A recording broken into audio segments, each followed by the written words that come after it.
Happy Hey, sis. Thursday. Hey, how you doing? Happy Thursday to you too, and everybody that's joining us tonight. Yes. Hey, Miss Milani. Hello, hello, hello. It Hi, always kind of Milani. started me when like thrown into the stream. The music abruptly stops. I'm like, oh, okay. Yeah, it It's got catch me me every jamming. time. I was doing like too, and then I was like, "Ooh!" Mm-hmm. I was like, "Oops, okay." Yes, Oh man, ma'am. Yes, ma'am. see who all came out tonight. Ah, Miss O, Miss O. Last week. Uh, I wasn't expecting to have a part two. But we dove deep. We dove deep in the subject of how to vet.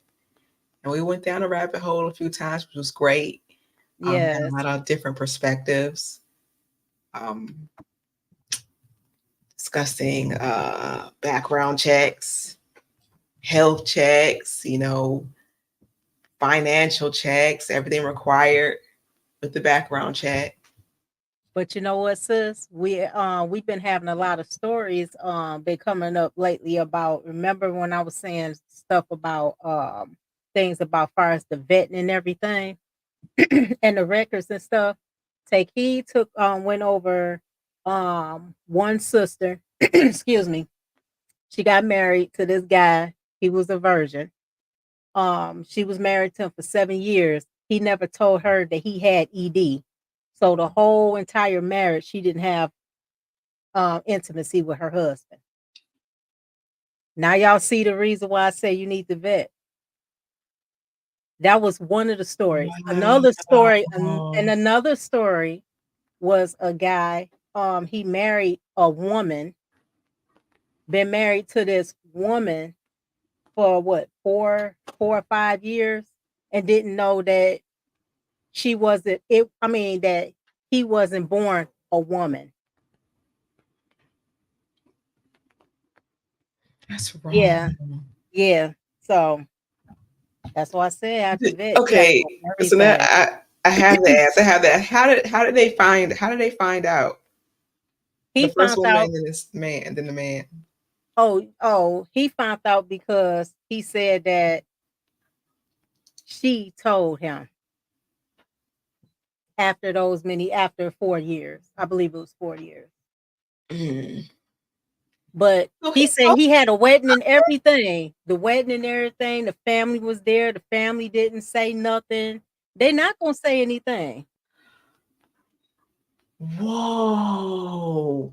Like hey, Yeah. I don't bird, understand. darling. I don't understand that one though. But me and you will talk another time on that one because we don't want to get flagged. But yeah, Oh. that story didn't make no sense to me. But yeah. And what about the first? The Oh, first the first lady. one, the first lady, she already had a child. Her kid was 20 years old at the time. She ended up marrying a guy. She was already active, so because she had her 20-year-old daughter. But she got married to this guy. He said he was a virgin.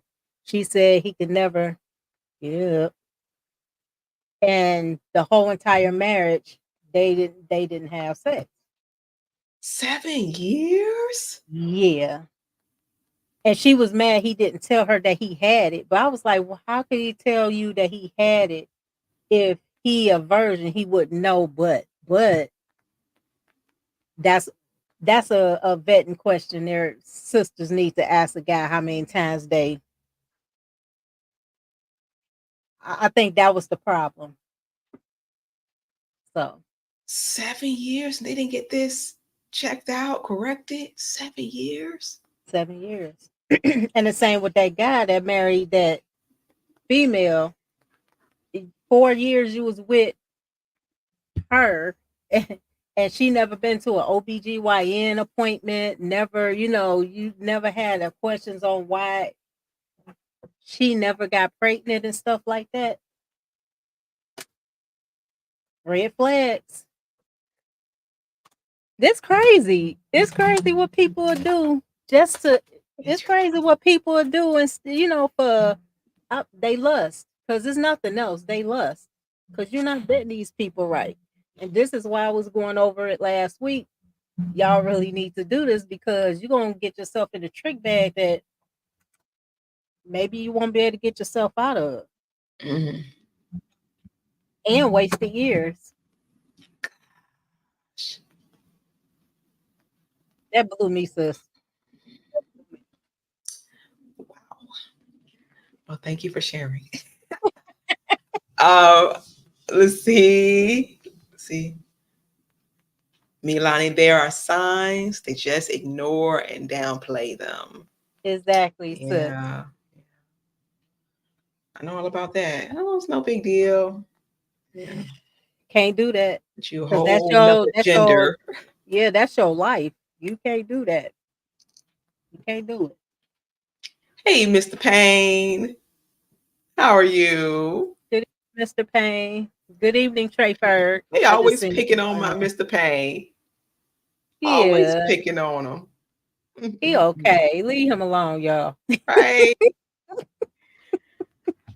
Oh goodness, we touched on parenting styles, which was interesting, and what role the community should play, or if it should play a role. Hey Trey, Trey. if it should play a role, um, possible solutions. See, and excuse me, I'm going on my notes.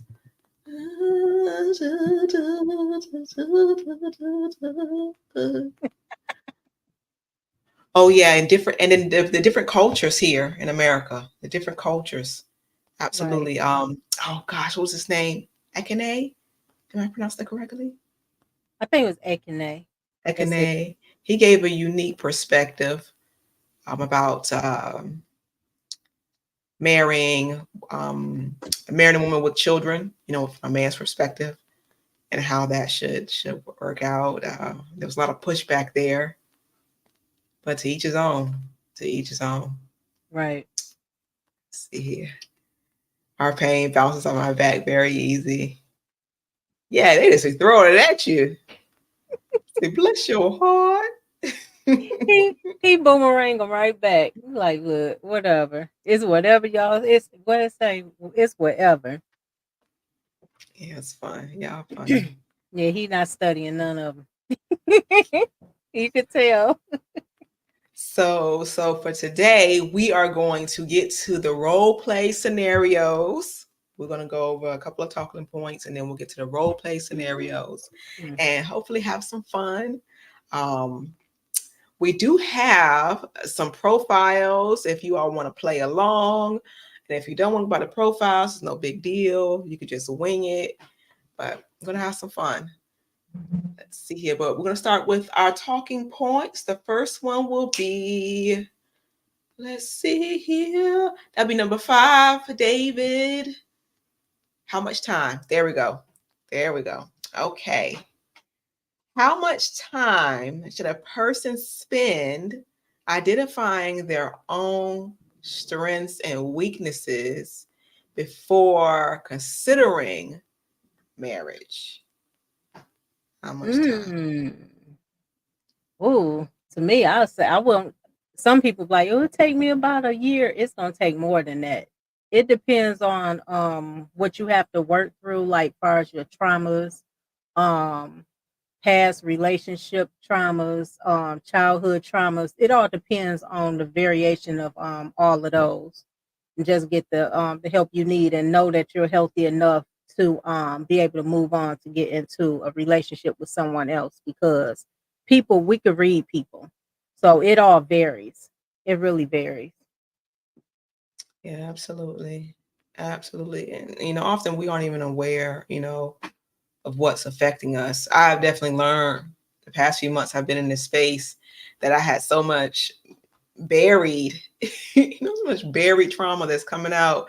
And I'm realizing, wow, I haven't even thought about certain events in such a long time. And I was like, wow, I really need to address it. I think therapy is crucial. Um, Even more so for those who think that they're perfectly fine. Right. What is it? Ain't nothing wrong with me. You definitely you definitely need an evaluation. um, Right. it could be a lot of denial there. And Right. if you all like to come up, just ask for the link and David will send it your way.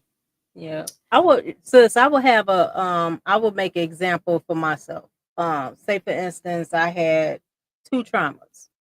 One of the traumas I had was a childhood, but I've been worked on that a while ago. That's always going to be a learning process because of the nature of it. But I made sure I did not drag that into my first marriage, and I surely didn't drag it into my second marriage. But far as trauma, the trauma took a while, but I had to get myself together and make sure I looked within myself and was accountable for things that I did, that I could have did better in the first marriage in order to be able to move on to the marriage I'm in now.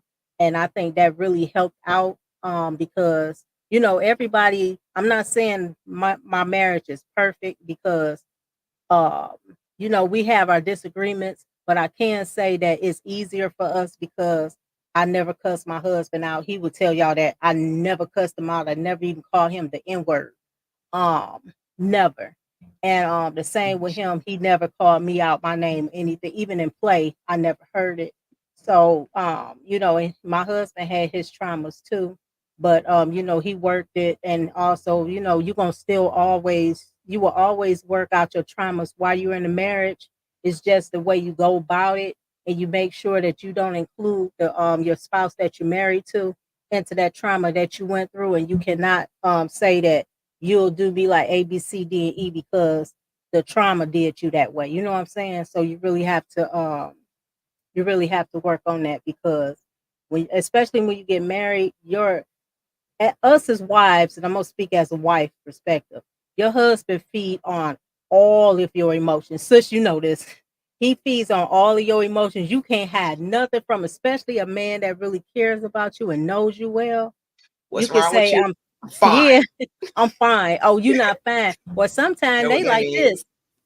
Sometimes they like this. You say I'm fine so much, they be like, okay, she fine then. And you be mad, like, oh, so you ain't gonna ask me this, that, the third, and all this other stuff like you used to. They gave up because you don't want to open up to them. So that's another thing we need to work on.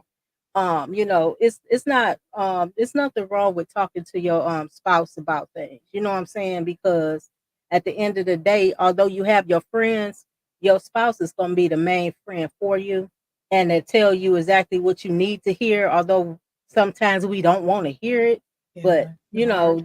that's the best advice you get is from your spouse, believe it or not. Yes. Yep. Gotta learn to be vulnerable. Make Yep. sure you're with the right person that you can be vulnerable with. Absolutely. So what was that? You say you're working through things. What did that look like? Did you go to therapy, or I know that's not for everyone, but how Um did that look? Did a I journey look had for you? I didn't go through therapy. I had spiritual therapy, if you know what Okay. I'm saying. So mainly I look into, I know a lot of people don't like, I'm not a Bible thumper, but I believe in the Bible. That's the true book. Everything. I'm talking about the King James Version Bible. It's so much in there to help you with everything. So, as far as my spiritual leaders and everything, they always go through things with us and let us know, you know, this is nothing but trials and tribulations for you. You see This that, Trey? Oh, uh, bless so your heart. yeah, Ooh. so Yeah, no. I'll never be vulnerable with a woman again. That ship has sailed. excuse me. Yeah, yeah, I Aw. feel you.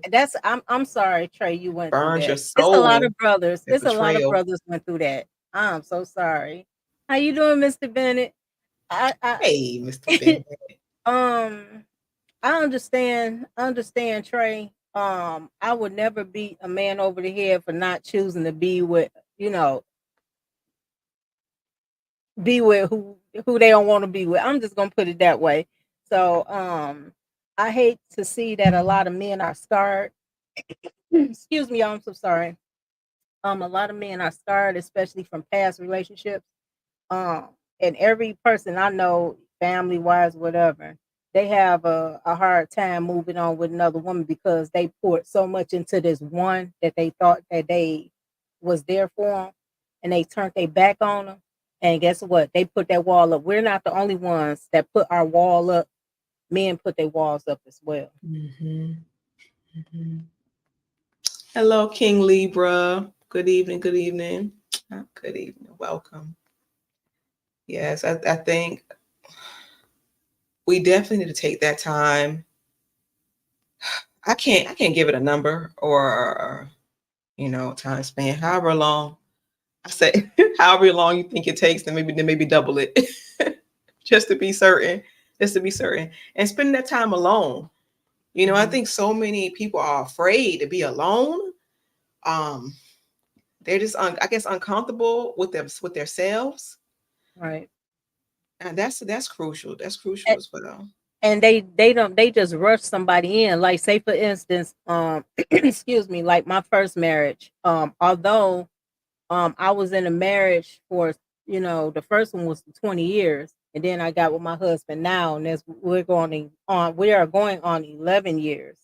I had a space between my separation from my first marriage, and my husband who I'm married to. So I had that space to reflect on me. I was not dating. I didn't have no boyfriends, none of that. It's just I worked on myself and I worked on my kids.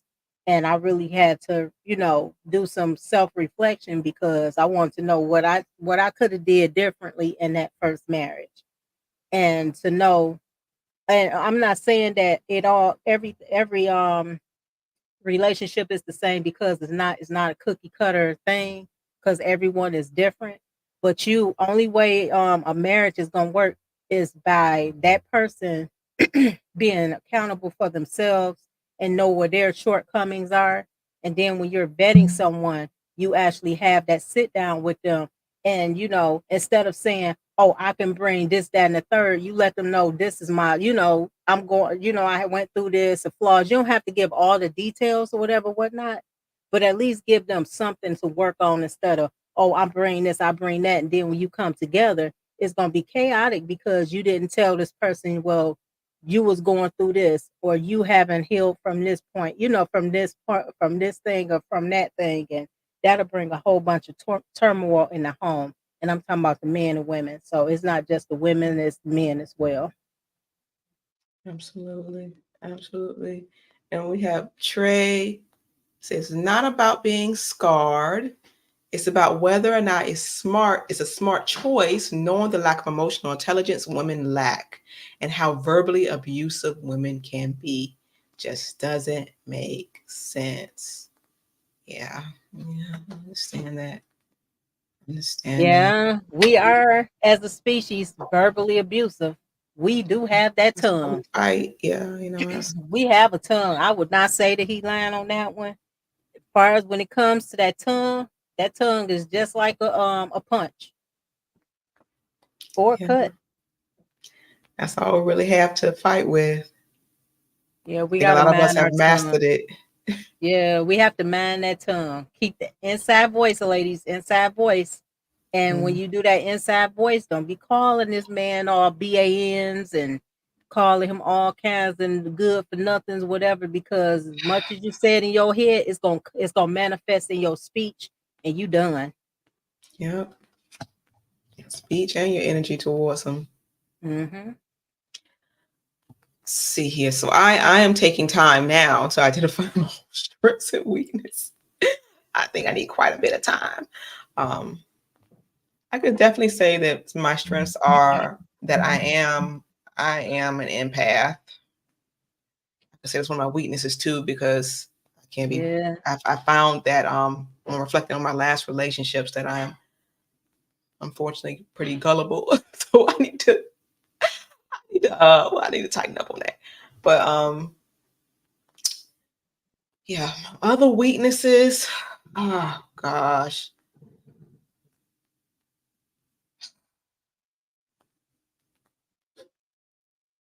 I think I move a little too slowly.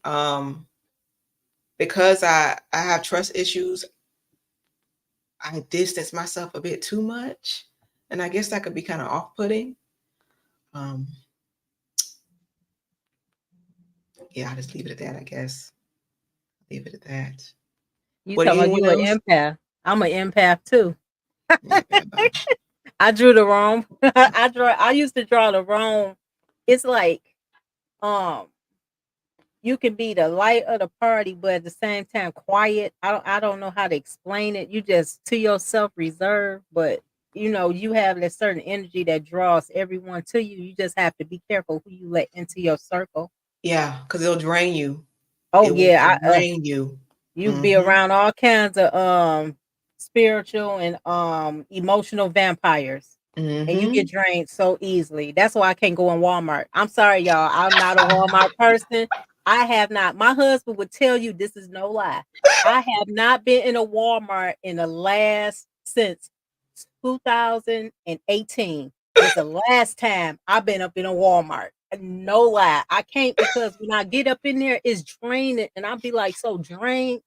And I'm like, oh my God. I'm like, why am I so drained? There's so many I ain't gonna talk about our people like that, but it's so many spirits in there, and they just like it's just like, ugh, I just can't do it. My daughter, she said, "Mom, it's always a baby crying in here. Every time I go to Walmart, it's a baby crying." And she's right. Screaming at the top of their lungs. Or somebody fighting or something. It's like, oh, Mm-hmm. I can't be around that stuff. That's too much for me. Or under the influence of something that you can Oh, smell from a mile away. we ain't gonna get started on that. Yeah, yeah. All right, let's see here. We will move on to the next question. Number 6, please, David. Ooh, should there be a cohabitation period and or shared expenses before marriage? Ah, this is no, no, no, no. Wow. I mean, what do you think? Should there be like a practice period where, or what do you think? What do you think? No. Some people would say yes because they want to learn. I'm not saying brothers and sisters not to go to their homes because for men need to see how you live. A man need to see how women live. They don't do that. I heard stories. They got with these women, this, that, and the third. They got together. They found out the woman was nasty. She didn't know how to clean. She didn't know how to cook. She was a whole drag. And so, you know, so for men will actually say yes, but I would tell the sisters this no. Reason being it's gonna lead you into a 5 to 10 year engagement. It's gonna lead you into like say for instance, yeah, don't do it. Don't do it. It's like the man what he got the why would he buy the cow when he got the milk for free? He getting the milk for free. So he like, oh, she already in, we cohabitating, sure, we ain't even gotta get married. No, no, no, no. And I'm not a hypocrite on this. When me and my husband got married, we did not live together. I lived up north. He was all the way down here in the lower part of Michigan. And I did not move in until the day we got married. I'm not playing. I was not doing that Awesome. because I was, and I already knew my husband. So, we already had that betting going on. So, that's not manipulation. Look at Trey. No, me and my husband, it's a difference. Me and my husband, no, you can still go there.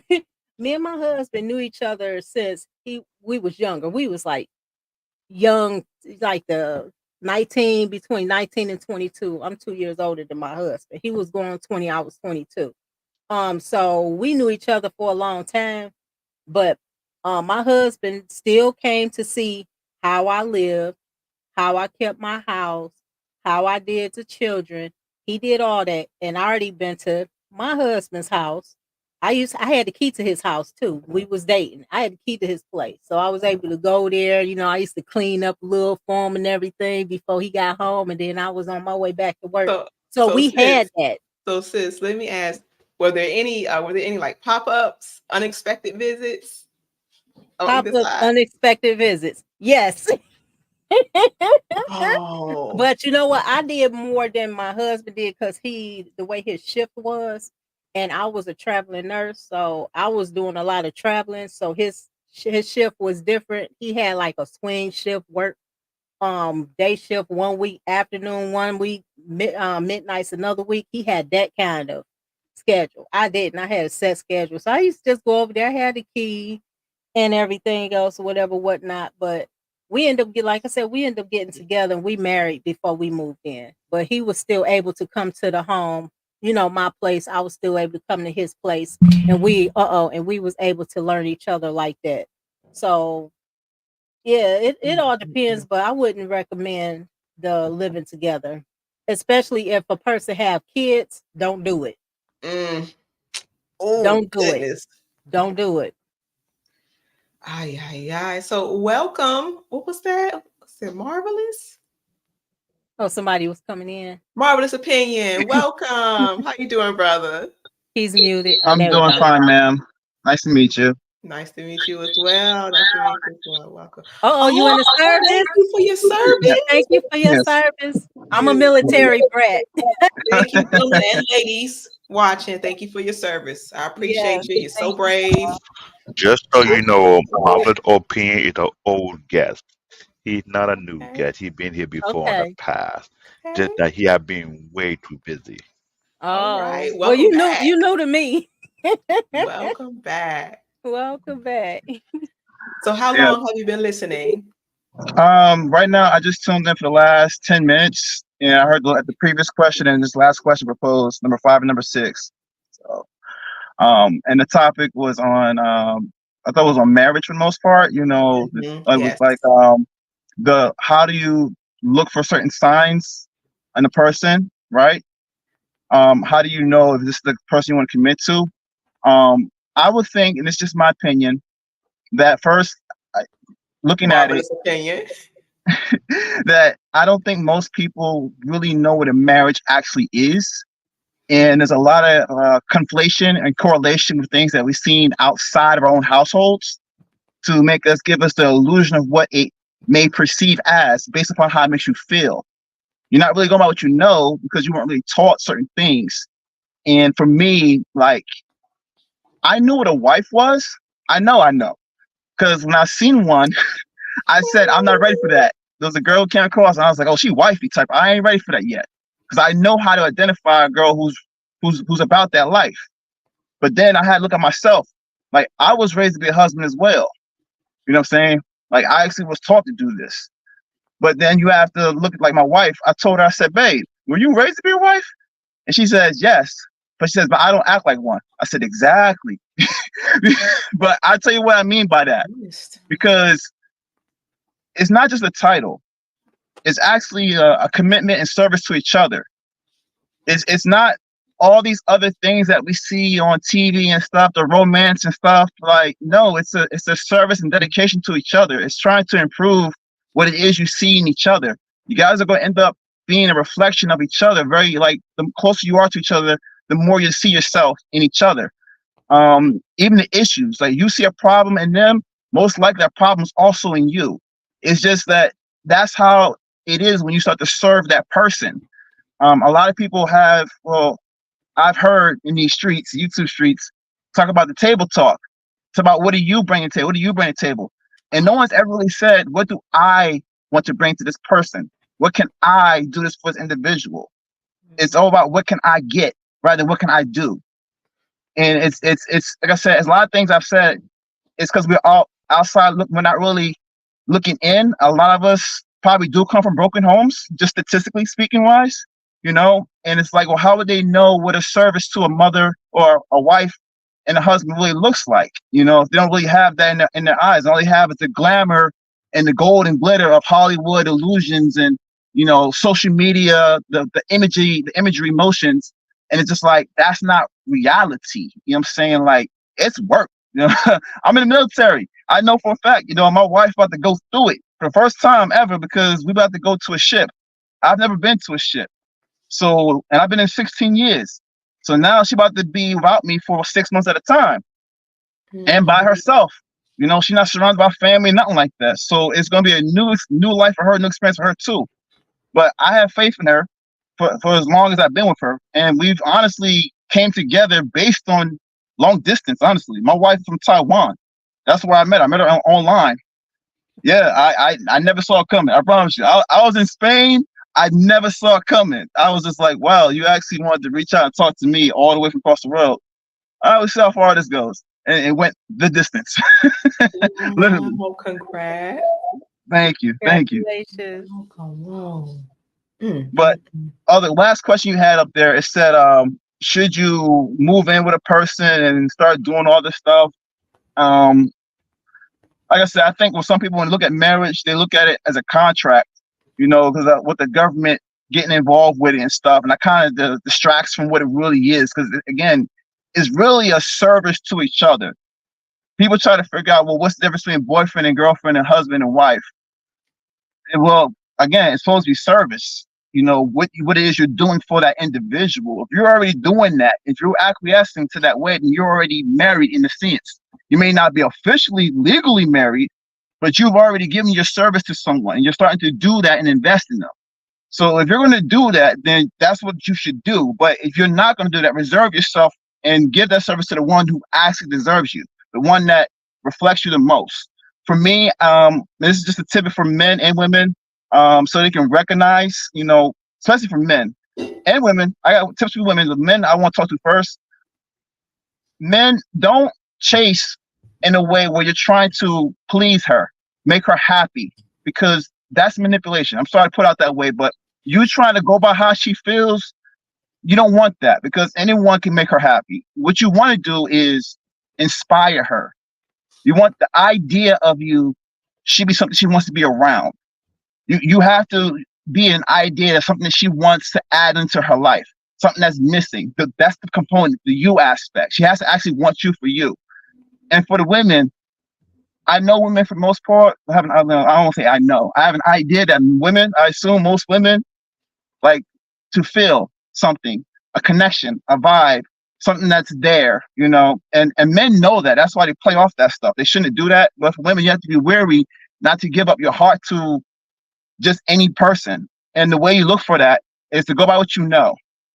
Now, I tell women, in my opinion, love is 3 things. It's not a feeling. I'm sorry. Love is not a feeling. You can use the feeling while you express, but it's not in itself. It's not a feeling. It's an action. It's a way of life, how you do things.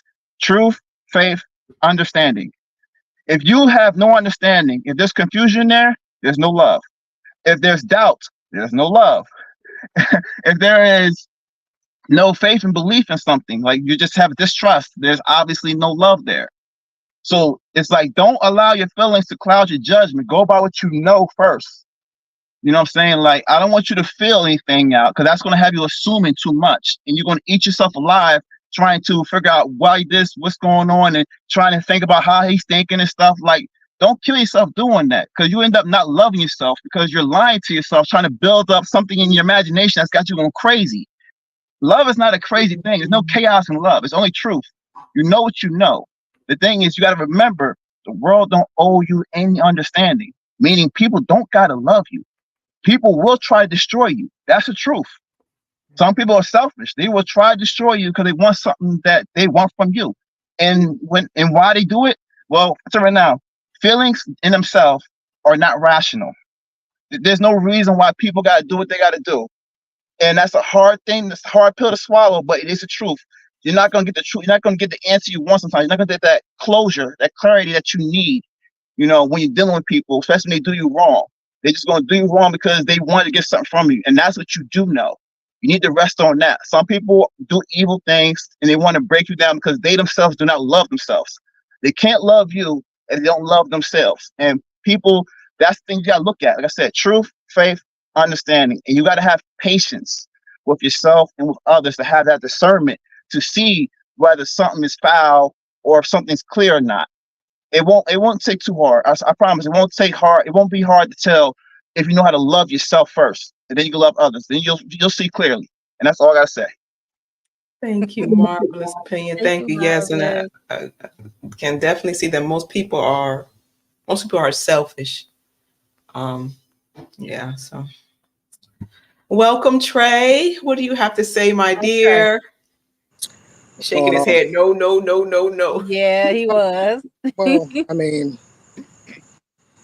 I've said this a million times before. One of the problems that plagues our community is that words don't have meanings, and people can just make up things and tell you how they feel about a word, and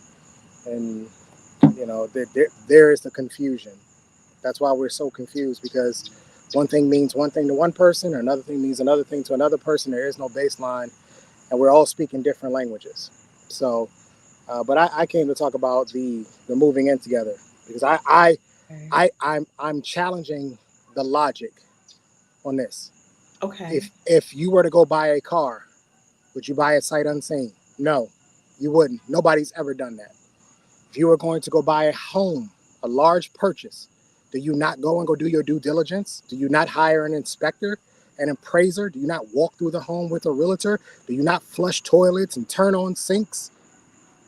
So you mean to tell me that you would do all this due diligence for those things, but when it comes to being with someone, we'll figure it out as we go. It logically doesn't make any sense. No, you do the same thing you would do for these large purchases you would make. This is even more important. It's your life. Mm. It's a person you're going to spend time with for the rest of your life, but you wouldn't do your due diligence on them? You goddamn right we living together. You goddamn right you going to bust open that budget. And I'm going to see, you goddamn right you're going to share your credit report. I'm going to see it all before I decide to make a decision that could cost me tens of thousands of dollars, quite possibly. Could cost me assets if this doesn't go right, if I don't do the work. You guys ever seen a merger between two businesses? What are the two businesses doing to each other the entire time? They checking each other out. Yeah, evaluating. They checking each other out. How much debt you got? But when it comes to being in love with someone and potentially marrying that person, now we like, well, hang on. We can just kind of, we'll go with it. No, we're going to live together. Okay. And I'm because I need to know. Okay. How badly do your feet stink? I need to know.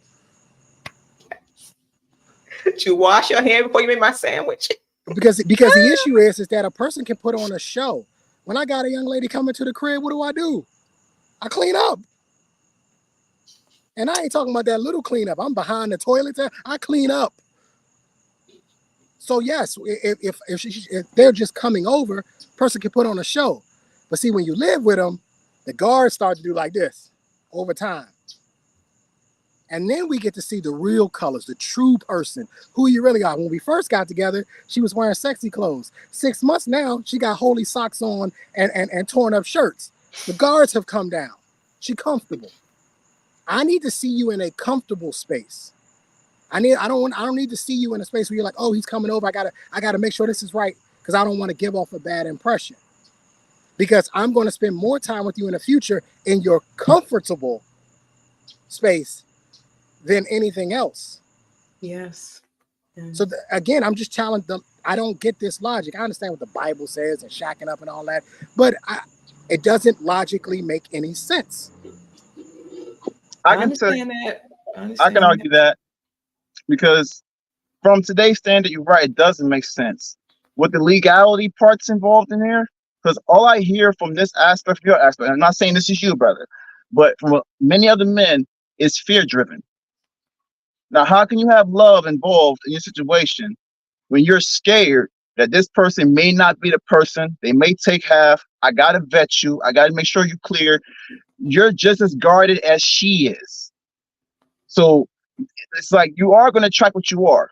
I believe that's what it really is. Like you're going to be exactly what you deserve because of who you are and how you assess and make decisions based on what you know. And if that's and again, if that's what you know about the world, because we are in the world where it's like, yo, legally, half of what I got, my retirement, everything I've earned, can be going because she just said, like, you know what, no fault divorce, I'm out. I just don't feel like I'm not getting what I want in a situation, or whatever it is. You know, they have no excuse for it. No fault divorce is no fault divorce, and that's got men on guard, and women have their own reason for guarding things as well too. So it's like, where's the love? There is no love when fear is there. You guys have a lot of things that are, like you said, not allowing you to see things for what they are. It doesn't take. I know you know this as a man, and this is a secret for some women who don't know this. A man knows within probably 3 months if he's going to marry a woman or not. He knows. It really is. It is not the person. I'm saying, like, he's going to know off rip if she's going to say yes or no. If he's actually paying attention and knows himself and loves himself, he's going to know exactly what woman is for him.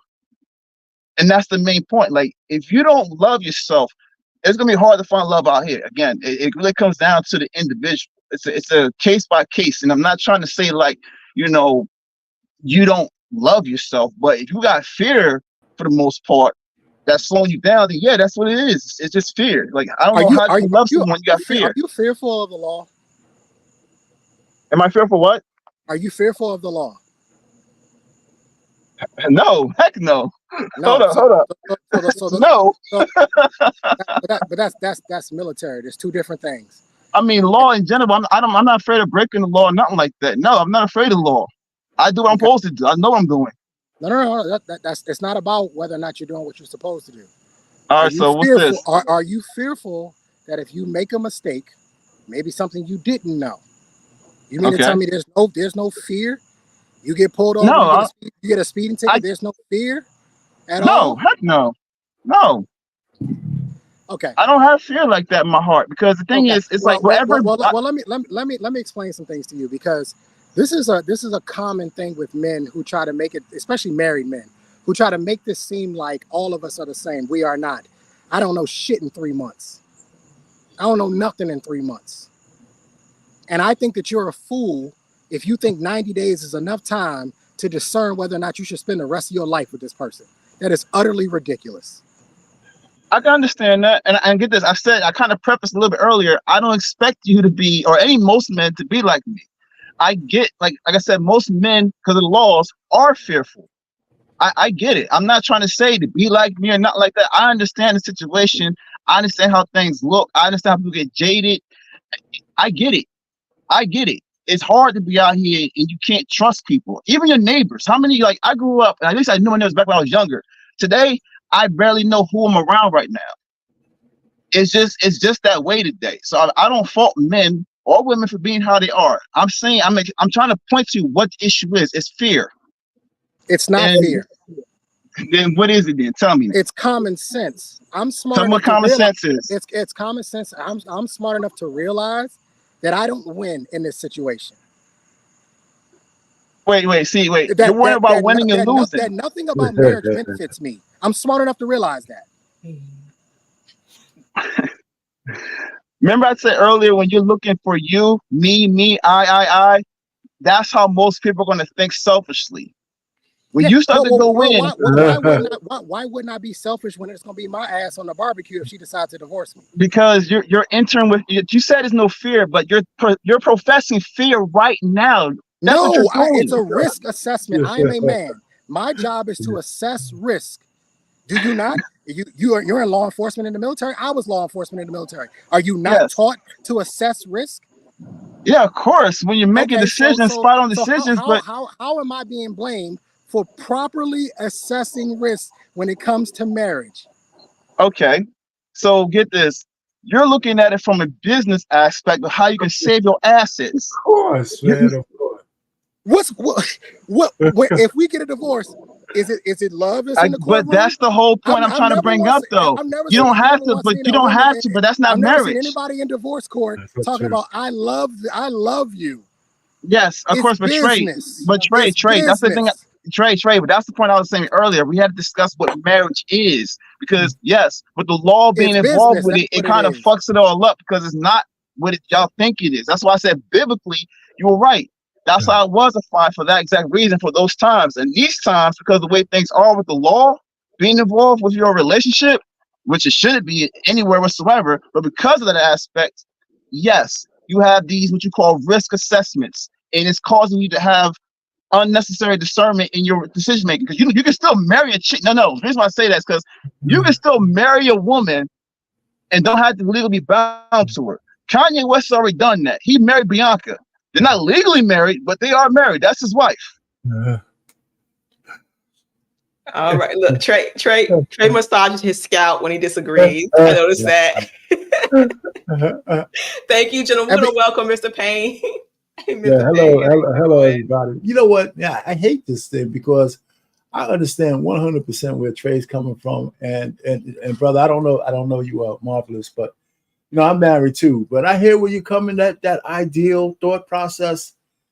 Even back when I got married, that shit wasn't true then. You have to be calculated when you get married. You just do as a man. When men would be getting taken to the cleaners even back when I got married in '87. So I'm saying, like when you first asked the question about whether you should move in, I used to tell people never move in with your girl, never to do that, because if you weren't going to get married, it's a false kind of relationship. So I kind of had a compromise. I thought about it. If you move in with your girl, it's got to be like 6 months before a planned wedding. It's got to be planned. She's got to be your fiance. It's got to be planned, and you actually have a plan to go down the altar. Because I do know men, if they get all the cow, all the milk, and all the sex, they will put that shit off. They will keep finding excuses and shit. Now, here's where you come in, Marvelous. I got engaged after 5 months to my lady, but we didn't get married till like a year or so later. But it was planned and all that kind of stuff. But I knew she was the one. But I was prepared, because that was your first question. I was prepared for her. You know, I was like celibate for 9 months. So when I saw her, I was able to recognize her. And that's one of the things I think people don't realize. I wasn't, even if I got lucky with a few dates, I didn't take them because I knew there was nothing for it. So when I ran into my wife, I said, man, there might be something here. So the very first time I talked to her, we never stopped talking. It's been 37 years. So it's not perfect, but I understand where Trey's coming from. And there's no way a man today should ever marry a woman without the financial aspects in it. It's just crazy. It's irresponsible. It's an absolutely irresponsible thing for a man to do. You know, I mean, I can't stress that shit anymore. You could have a covenant marriage. You could be in all the vows, but, you know, women are the only people on earth who are allowed to change their goddamn minds. We can't do it. I mean, one day you wake up and say, you know what? I was feeling you, but I don't feel you no more. That's where that don't fall divorce bullshit comes in. For any reason. You know, and so check the state where you're at. If you're in California, I don't care. Even if she make more money than you, you're coming out losing. Iman something could tell you a whole thing about that. So I'm just saying, so you got to have a combination of all of those things. That's just, I'm not have to be long-winded, because that doesn't take away from the love you're talking about, Marvelous. It just means that you're a prudent man. If you just, you know, she should appreciate you being a prudent man. And if a woman, you're going to marry a woman, I say if you're going to have a prenuptial agreement, you got to, when you get engaged, that's when you tell her about the prenuptial agreement. So she has to say 2 yeses. Yes to the engagement and yes to the prenuptial agreement. And both of those things need to be 6 months to a year before the wedding. Because if she says no, don't marry her. I wouldn't marry if I got all these assets and woman says, oh, you're supposed to love me and all that shit. Yeah, I love you, baby, but not that much. You got to sign. You got to sign, man. But that's it. I'll land my plane there, man. Thank Now you did good, man. I understand both of you guys' plight. I do. I'm seeing it from, I was only trying to explain it from the past, but I understand the present time that we're in. I understand what's causing interference. Like I said, it is the laws for the most part. And yes, you should be mindful and check on all these things. If you're going to tie yourself legally to someone, yes, because you're dealing with legality parts. Absolutely. Again, and that's why I was saying, like, that part, that's not biblical. That aspect in itself is not biblical. And that's why it doesn't translate well in today's society when you try to read vows and stuff like that. It's like, bro, that can't happen today. Well, it can, but the chances of it actually being successful, yeah, it just, that's what it feels like for a lot of men, and they feel like they're getting the short end of the deal, and they feel like they got more to lose, and like a woman can get anything she wants. She can actually go from man to man to man and bid off it off of 3 guys if she wanted to. If she was really nefarious, like a black widow.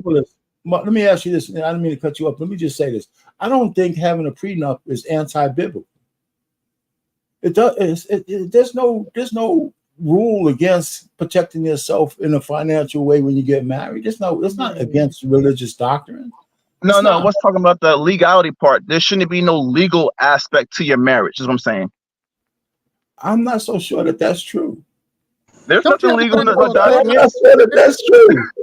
Don't you have to file legally binding to get married? No, you don't. You don't get the state to get married. That's what I'm saying.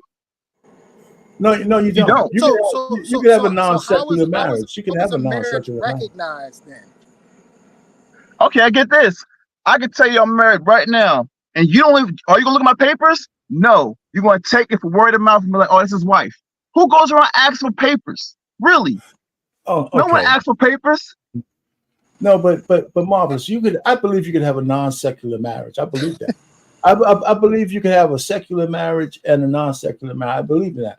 But you shack up with a woman for more than 10 years, I don't give a shit. The state's going to tell you they don't give a shit about your no paperwork.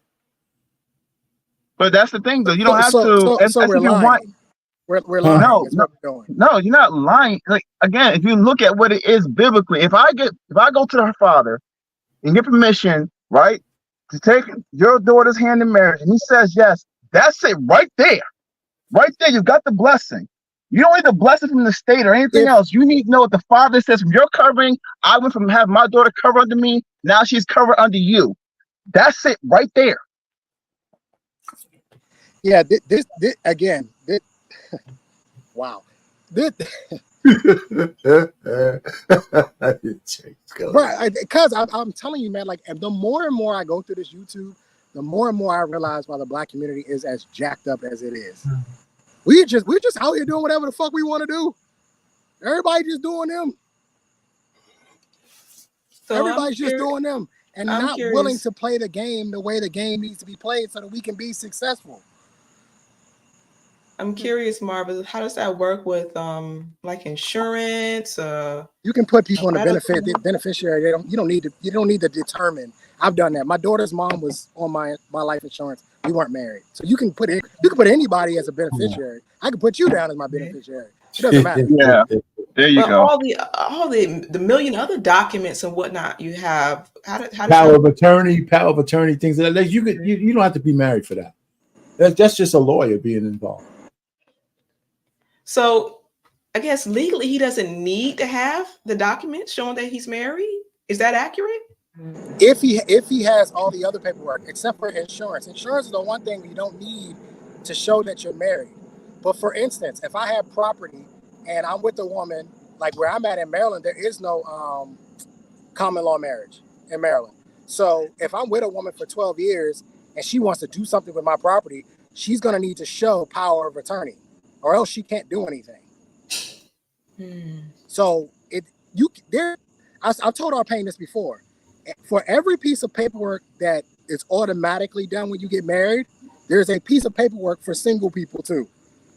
So there's a power of attorney. There's a cohabitation agreement, which is the same as a prenup, right? There's a piece of paperwork for everything. There's even, you got to ask Trigger Mike because he knows it because he works in healthcare, but I always forget the name of it. There's an actual piece of paper where you can designate somebody to determine whether or not to keep you on life support or not. Life support. Yeah. Okay. Yeah. I know about that because I worked hospice, so I know all about that. Only thing is when it comes to the medical insurance, they want to see paperwork that's your wife. I worked in medical. I tell you that, did code and all that. That one is a hiccup right there. That one's a hiccup. Yeah, they expect that marriage certificate. They even check to see if those kids is your kids. You know what I'm saying? Say for instance, you have some, you want to put some kids on there. You say these your step kids. They want to make sure that you married to their mother in order for them to be put on the insurance as well. So they don't play that with the medical insurance. I know that one for a fact. But the other thing, Marvelous, is this, that we all know what happened to, what's the rapper's name? Not X. Kanye. No, the other one. DMX. DMX. Right, he was with a chick for 15 years, and I believe she did not know that she had to get some paperwork, because when he died, all those royalties, she didn't get anything. Nope. So, didn't do nothing. so even it's not just on a man. A woman will be completely Wow. responsible to be with somebody and be hung out there, especially if he's the breadwinner. He didn't give her no kind of power of attorney or anything. So we got to be careful on how we say, well, you can hook up and call yourself married, but you got to make sure the legal part of it, get a lawyer, make sure the legal part of it is intact as best you can. And then I don't have any issue with what you said, but you still got to have some kind of paperwork. You just do. Okay. Mhm. Yeah. Okay. Wow. Wow. So gentlemen, if you cohabitate before marriage, should that include sex? Hell yeah. Yeah. Come on, man. What are you talking about? The question was, should it? So, should it? If you want to take on responsibilities of the consequences of it, sure, why not? But if you're not really trying to deal with those consequences, why would you do something so foolish? Like, I don't think men and women think alike when it comes to this. When it comes to like, yo, does that person deserve your child? Does this person deserve to be the mother of my child or the father of my child? Is the kind of father or mother I want for my child? No one thinks about the child at all. When this whole situation goes on having sex, that's a real fact. Is I want to feel pleasure. I want to feel good for the moment. It's nice, romantic, whatever. I'm not thinking about what happens after. We'll do whatever, abortion, whatever it is. We'll take care of it later. But what if it ain't that type of situation? Now you got to deal with, what we're going to do? And it's like, but you could be responsible. So but listen, essentially let's be now realistic. you have But listen, the milk Alicia, from the there's cow. no way a man What's and a your woman going to incentive be in the house for together getting without married? having sex. Come on, you know that's not possible. But you don't necessarily. I mean, it could be like rules. You can't go raw dog until we get married. But you're gonna have sex. I mean, shit, you don't even have to be in the same house. You're in the jail cell. The guys banging down the prison guards. I mean, wherever men and women are together, somebody's getting stroked. It's as simple as that. It's just so we don't even need to go there. Yeah, that's true. That's true, because it's time and proximity. That's all it is. For most people, it's just time and proximity. Yeah, that's it. So it's a good question, sis. But you know what? We living together. We having sex. Period. All right. So how do we protect ourselves, man and woman? Should a child come into place or whatever? All kinds of things can happen. Can I ask this question, Alicia? Why do we do this? Everybody here has had sex more times than they've had children. I don't understand this like that. That's not, again, it's not a logical thing. We have all had more sex without any children coming than we have had sex that was responsible for children. I understand that, but So should we prepare for the worst case scenario? The majority of the time that we have sex, there's no child. But as soon as we start to talk about premarital sex, well, as long as you cool with taking care of the kid, I've had sex hundreds of times and there was no kid. It doesn't it's always like a fear, like, oh, be scared of everything. Like, no, it's not that. My argument was be more intentional. My thing is, y'all gonna be out here making emotional decisions. I'm intentional about it's your having life. sex. You can make emotional decisions, because sex is just an emotional decision. Let's be real here. It's pleasure. That's why you're doing it. Let's be facts. Let's be real. Let's be real. You make a decision based upon what you want to feel in that moment. You want to feel good? Go ahead. That's your life. But you, as an individual, and we only said as a preface on the should or should not, you better not be the person right now. You talk right now. You better not be the person that says, "Oh shit, well, we gotta go take care of this," and then she says, "Oh, I ain't taking care of it." And I guess gotta man up. But you wasn't thinking about the kid at all. So I'm trying to say that doesn't happen as many times as people have sex. But you're missing the preface. The whole point is you're trying to impart fear in everything. Everything's about being scared. Fear. There's no scariness. I could have sex last week, no baby. Could have sex tonight, no baby. Have sex next week, no baby. Have sex 3 months from now, no baby. Why is that the first thing we go to? Well, you might get her pregnant. You might get hit by a bus tomorrow. You gonna not walk across the street? All right, so what you're trying to say is basically, for the most part, be fruitful, be reckless. It's cool. No, Nothing's gonna no. happen to you. This Because doesn't say statistically that. speaking, Yeah, statistically bruh, speaking, bruh, why are we talking about it? Why are we talking about? everything Why that are we you scared? say, Why are we everything scared? that you Why should we say talk about is life about happening because we have being sex? scared. So now it's about being reckless, and now it's about like It's, everything is about scaring somebody. That's all. That's all you I'm want to scare. speaking Scare. on. Hey, I'm speaking scare. on Get married. prepare. 'Cause Be you prepared for never any know. type of yeah. scenario. Be prepared. Not just with a baby. Anything could happen. Can I ask the question? Can I answer that question though? Let me take a stab at this. Yes, We got to level set this. We're talking about people who are engaged or getting married.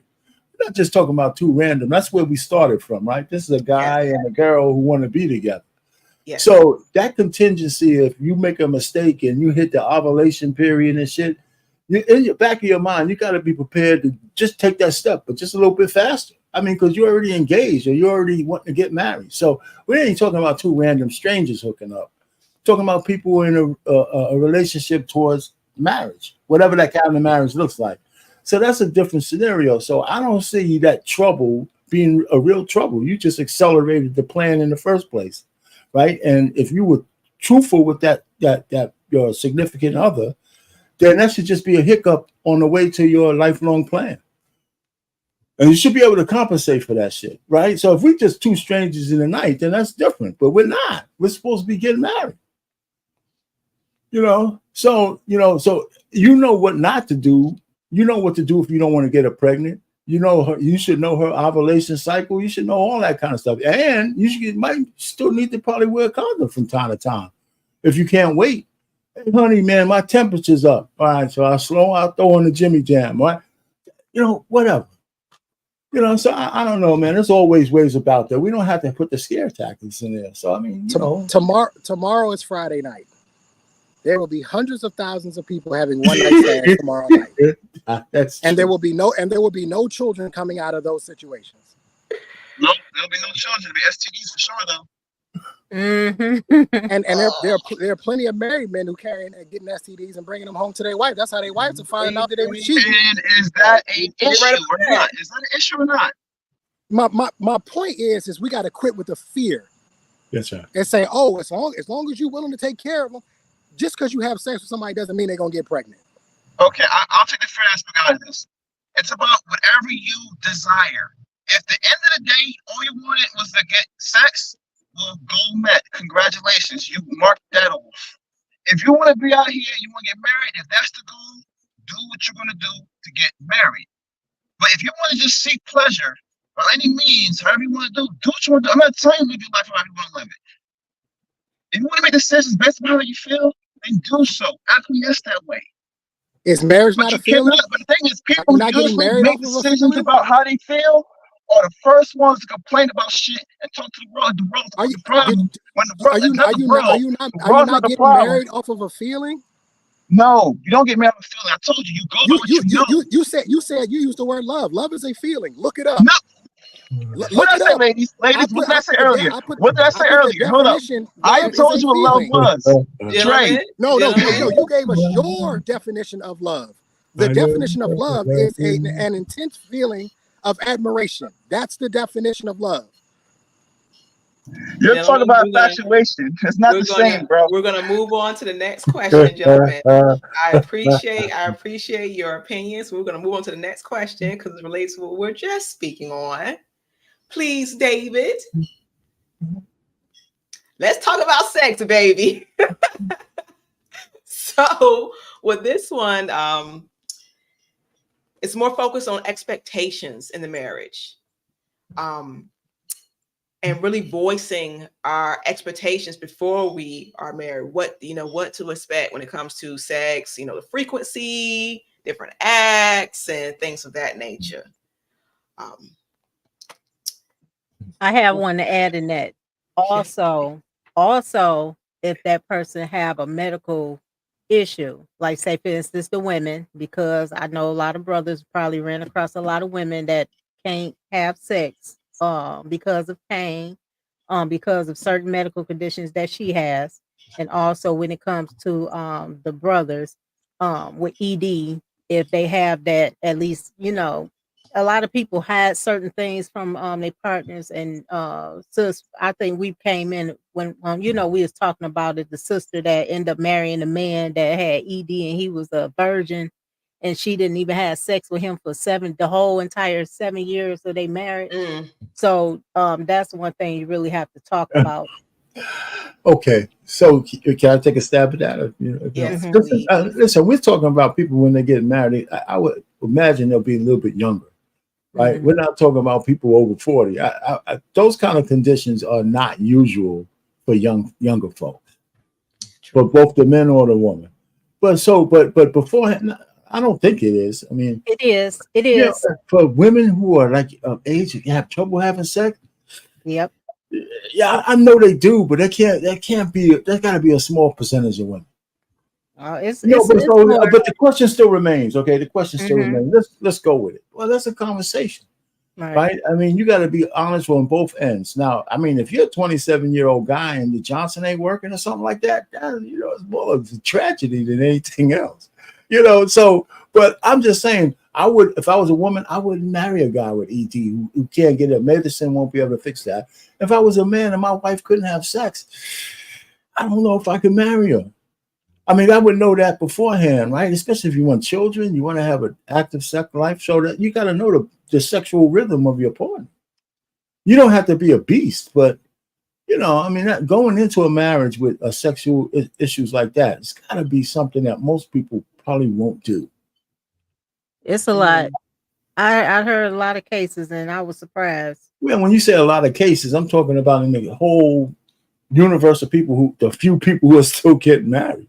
But when you say a lot, what do you mean by a lot? 10%, 20%, 30%? I mean, what do you mean by a lot? It's I'll put it this way: a lot of men don't know.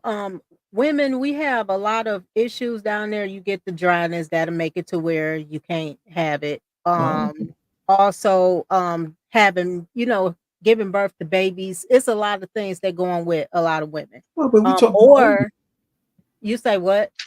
Oh no, go ahead, Phil. I'm sorry. Go ahead. I didn't mean to cut you off. Okay, no, I'm talking about younger, because it's a lot of, I'm just gonna be honest, it's a lot of even younger girls that's out there just free-nilly sleeping with everybody. I put it that way. And so, you know, they gonna have issues down there. So, you know, you don't know how many STDs a person then had. You don't know if they had endometriosis. I'm talking about far as the women. I'm talking not talking about the brothers. So it's a lot of things that they have. It's certain things that I'm just talking a woman, because I know, you know, women have issues down there to where they can't have sex, and a lot of times they don't tell these guys, and you wonder why they do a certain other thing well, because they can't, you know. No, I hear what you're saying, but I guess that could be, it depends on the kind of man. That would be an eliminator.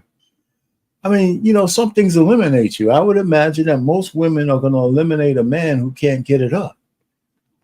So if your woman if she's young and she's been out there that crazy, she's not a top choice. Yeah, but a lot of times, you know, people don't know, because women, we hide things. How are we having sex though? Then how are we having sex? She's just going through the pain and trick. She's gonna have to let me know. I'm gonna want to have sex. So either we're not having sex, or she has to tell me the truth. Well, you'll find out in the middle of the act. So no, I'm not disagreeing with what you're saying. I'm just saying what you're describing is a situation where a man has to make a choice, and so does a woman. And I think those people most likely won't get together for a long-term marriage. That's why you have to tell each other, you know what I'm saying? A lot of people not going to disclose that. At least disclose that, to give that person. You don't want to get into a marriage and then find out that, you know, neither one of you can have sex, because sex is part of marriage, and sex is actually the act of marriage. It's not for everybody to be out here doing it. It's, God made sex for marriage either way. I'm with you, but a man can't hide whether he can't get a Johnson hard, man. He can't hide that. Maybe a woman can, but a man can't. You know, if you can't get it up, you can't hide it. So I'm saying, I don't see a woman even back in my day saying, you know, I'll marry you for the rest of your life and you can't bang me out. I don't see a woman agreeing to that shit. No, I just don't. Yeah. No, they're not going to agree to it, but I'm just saying, I'm not saying that they will agree to it. At least give them that option. to work with No, it. I hear you. Because hear you. I had a lot of patients, and I'm talking about I had a lot of patients that you know, that end up having issues like that. And the women, you know, the woman stayed with them, or the man stayed with them because they actually cared for them. Well, You know, that's I'm after not a saying while. that, but at least tell them to let them know. I agree with that. All Mm. right. Go ahead, Trey. Hey, Trey. David, You good. Trey dropped the article in the back. Are you able to display it?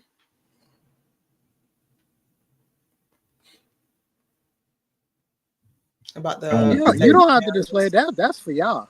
That was for Oh, y'all to read okay. on at your leisure. I would just Because Mhm. because scanning through. this idea that somehow the sex is going to get better or the sex life is going to be more magnificent when we are hearing reports through the roof about sexless marriages. And Psychology Today did an article showing that somewhere between 25 and 50% of marriages Mhm. are sexless.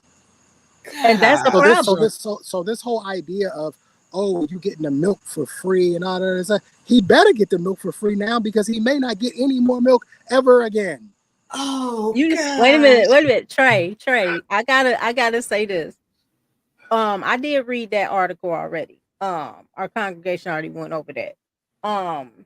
When it comes to women, and I will say this, these sisters that call themselves, you did everything, like Take Heed said, you done climbed walls, you did all this stuff to get this man, and then when you marry him, you gonna all of a sudden just be what I call a starfish. That's not right.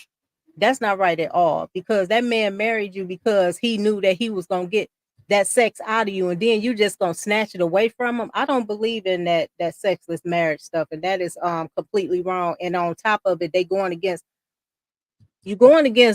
God. And I'm talking to the sisters. They always say they want a God-fearing man, but you're not God-fearing yourself, because you're not even following the commandments of the Lord when he said that you're supposed to give your husband due benevolence. You're not supposed to withhold it at all. And I'm talking about the women, brother. I'm not talking about the men.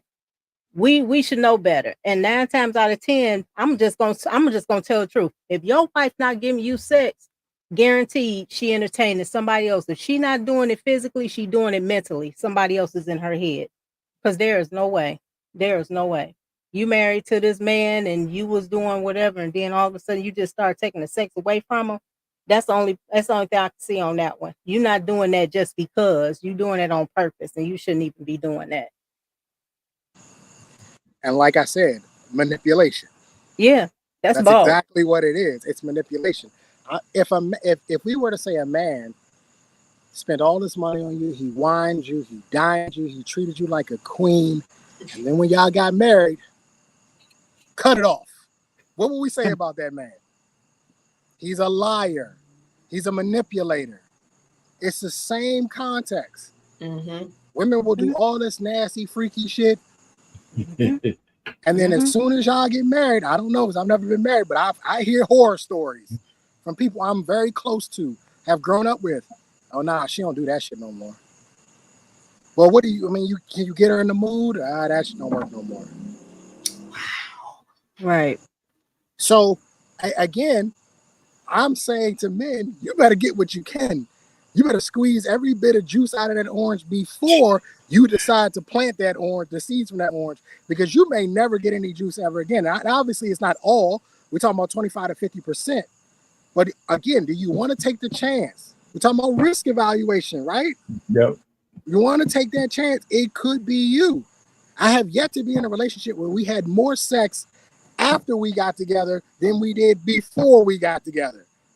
We still had sex, but it wasn't nearly as frequent as it was when we was hooking up.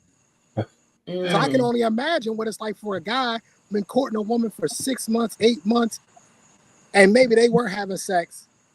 And you think they're gonna have the same amount of sex 5 years later, 10 years later? Nah.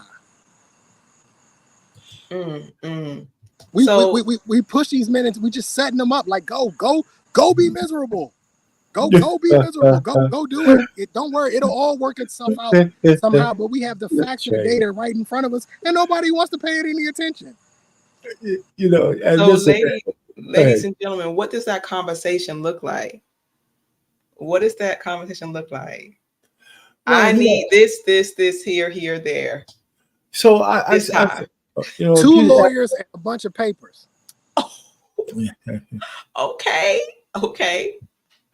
I don't know. Okay. The conversation looks like over the years, I would imagine that depending on the people, some people are bunny rabbits for their whole life. But I would imagine over the years the rhythm might go down a little bit, but you always go check the spots, the hot spots. Are they still there? Can you still, I mean, you never let so much time pass between encounters with your spouse that you lose track. I mean, you should be able to be in tune enough to know. So if you're getting a whole bunch of like, I have a headache kind of shit, and that shit don't go away, like she got a lifelong headache, you know something's wrong. But I think a lot of men who are in sexless marriages, they give up. They give up when they first see the signs. They don't challenge their women when they should be challenging them. That's what I think. I mean, I just pop out. Let's just say she's not cheating, but she's got the kids. She's running around, and she says, "Okay, I already done my part." Right? Yeah. Oh, he wants me to care. You always got to care about, man. This is my relaxation period. I'm not butt naked. I don't want to make a horror show for everybody. What's the baby? I don't want people, shit. I don't want people, So I mean, come on. No, but the point really is that you have to check to see where the hot spots are. If they're still there, then you good. So it does. Maybe you were having sex 5 times a week. Now it's down to 3 because you're both 50 years old or some shit like that. I don't know. The woman goes through her changes. I would like to say I was like I was when I was 20. It was more like I was 45. And then what I'm saying. So the point really is you just morph and you grow, and then there's always indicators. When you're in a sexless marriage, and when it's not. And I think if you're attuned enough, and I'm gonna end it here, with your spouse, with your woman, if she's pulling away, you should know that. As a husband, you should know that. And you should try to cut that shit off at the pass. Hey, you know what? I need some ass. That kind of stuff, man. And I don't want to hear it. And but I never had to do that. But I'm just saying, when a woman is completely out of the mood, we should also know how to give her a little bit of grace. But I'm still getting an angry hand job out of this shit. I'm still getting an angry hand job out of it. So that's the bottom line. Oh. You could be mad all you want. But you know what? Boom. So I mean, I'm not even lying. That's just I just think men let shit go too much. That's why we fucking end up losing. You got to challenge your woman. Don't let them off the hook. I think we just acquiesce too much. Wow. Okay. Thank you. All right, let's move on. Oh wait, let me read the comments. Let's see here. We have some chat from Corey. Hi, Joe. Corey Joe. How are you? Corey. Welcome. Good evening, BMU chat and panel. Hello. All right. Let's see here. Miss Anissa. Hello, Anissa. Stats say living together does not equate to successful marriage. There you go. We have Well, there's some confliction because Mrs. O's husband posted something that said the complete opposite. It said that 34% of those marriages don't make it. So that would, by my math, that means that 67% would. Or 66% Anissa has her own book. She has her own stat book. So whose statistics is right? Mrs. O's husband? Anissa has her own stat book, man. She always does. Yeah. Corey Joe, how the ladies feel about an angry hand job? Why is it angry? I don't get that. No, I ain't nothing angry. No. That sounds dangerous. No, I'm not trying to hurt my husband. I'll tell you that right now. It depends on how hardy the meat is. It don't get okay. All right, we'll move on to the next talking point. So let's talk about sex, baby. Let's talk about you and me. Number 8, please, David. David, hello, David.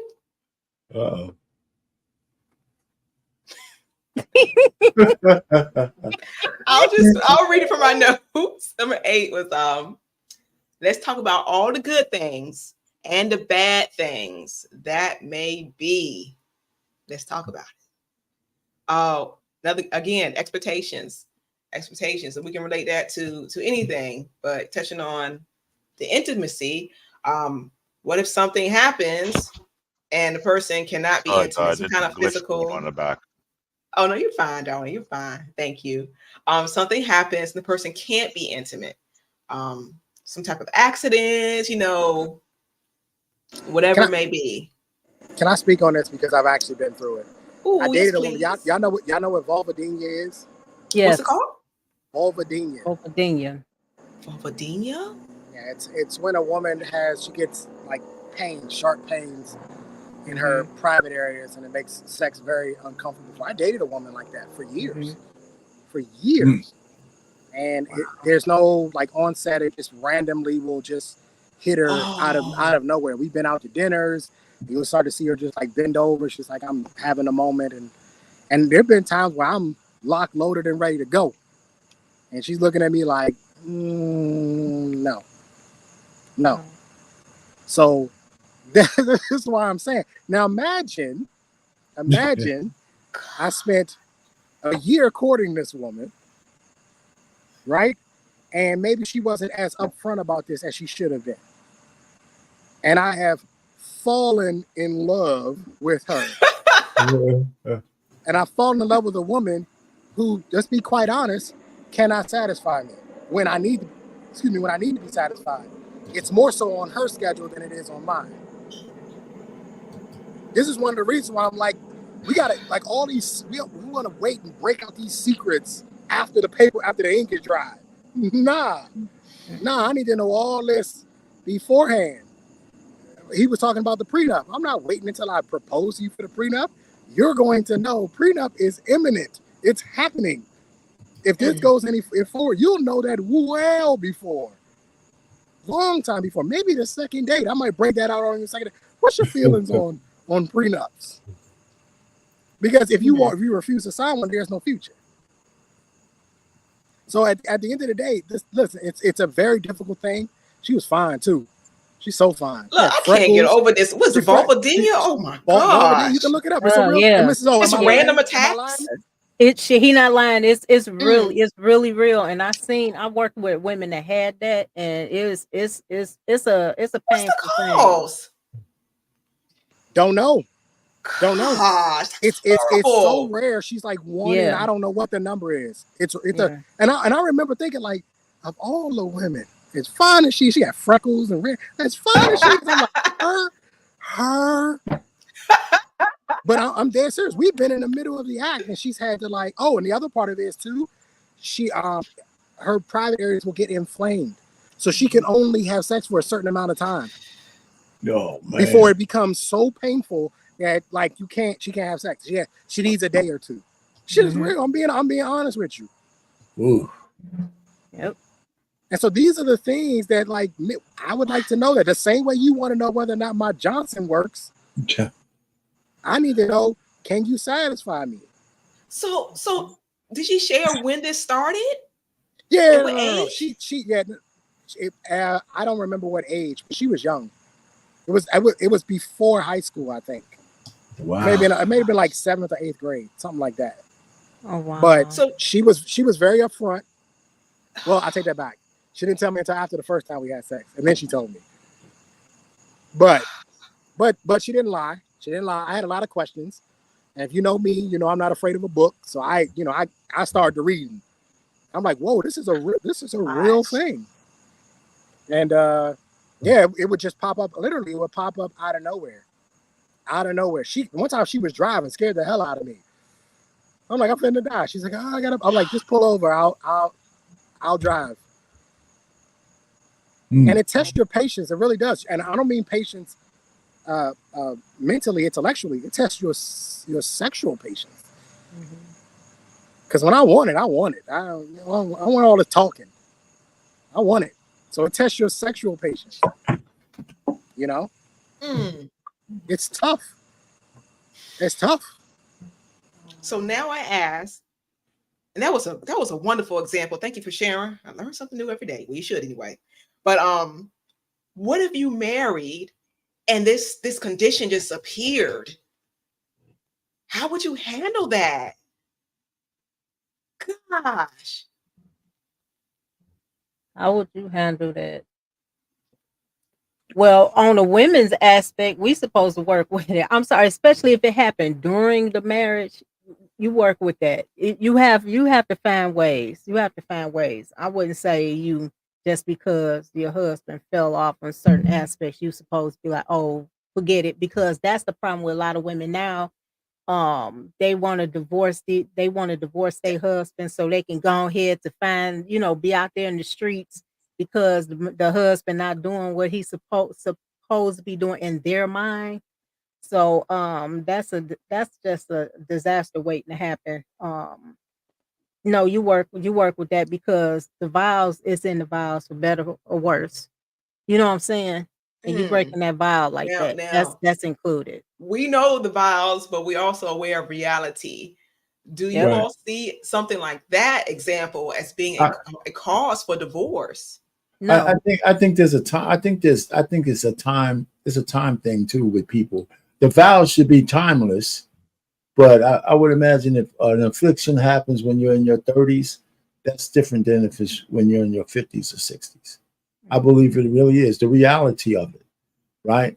And it depends on your sexual proclivities as well. Everybody's not as hungry as everybody else, but I think, for me, my wife is in her 60s now, so she's been through, a few changes here and there. Like I said, I would like to say I am, but I'm not the same stud muffin I used to be. But the point really is, it's just true, right? The point really is that,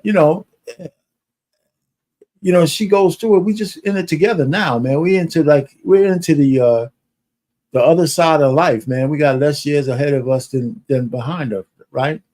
So we don't have those issues. But a 30-year-old couple, that's a whole different ballgame. I wouldn't even want to be the person trying to. They would have to get counseling. Real counseling, but not somebody from like me. I wouldn't tell a guy or a gal anything. I'll stay out of it because they'd have to figure that shit out because it's a sacrifice. It's a real sacrifice. So then I'm thinking about Trey's scenario. Would this affect having kids? Her having kids? Did she have kids or? No, she doesn't have any kids. Would it affect her pregnancy? I imagine so. That's we never once. You probably have a C-section about kids. Gosh. Never, not once. Ever did we ever talk about having kids or anything like that? She never expressed a want to have kids.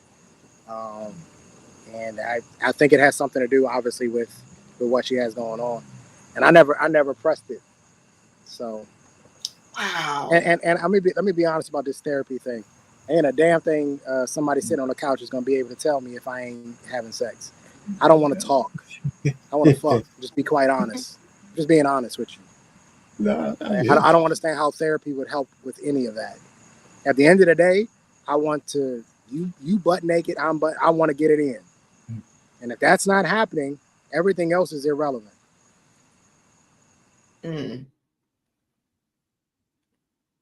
Gosh. Hey. So we're talking about. But Trey, let me ask you a question, Trey. From your vantage point, I can hear that. But can you put yourself as a married man when that shit happened? Okay, forget about the therapy. Would your answer still be the same as a free single man? You just walk away from those situations. But if you were a married man, it might be hard to imagine to do that. But if you were married, you have like 10 years under your belt, an affliction happens like that.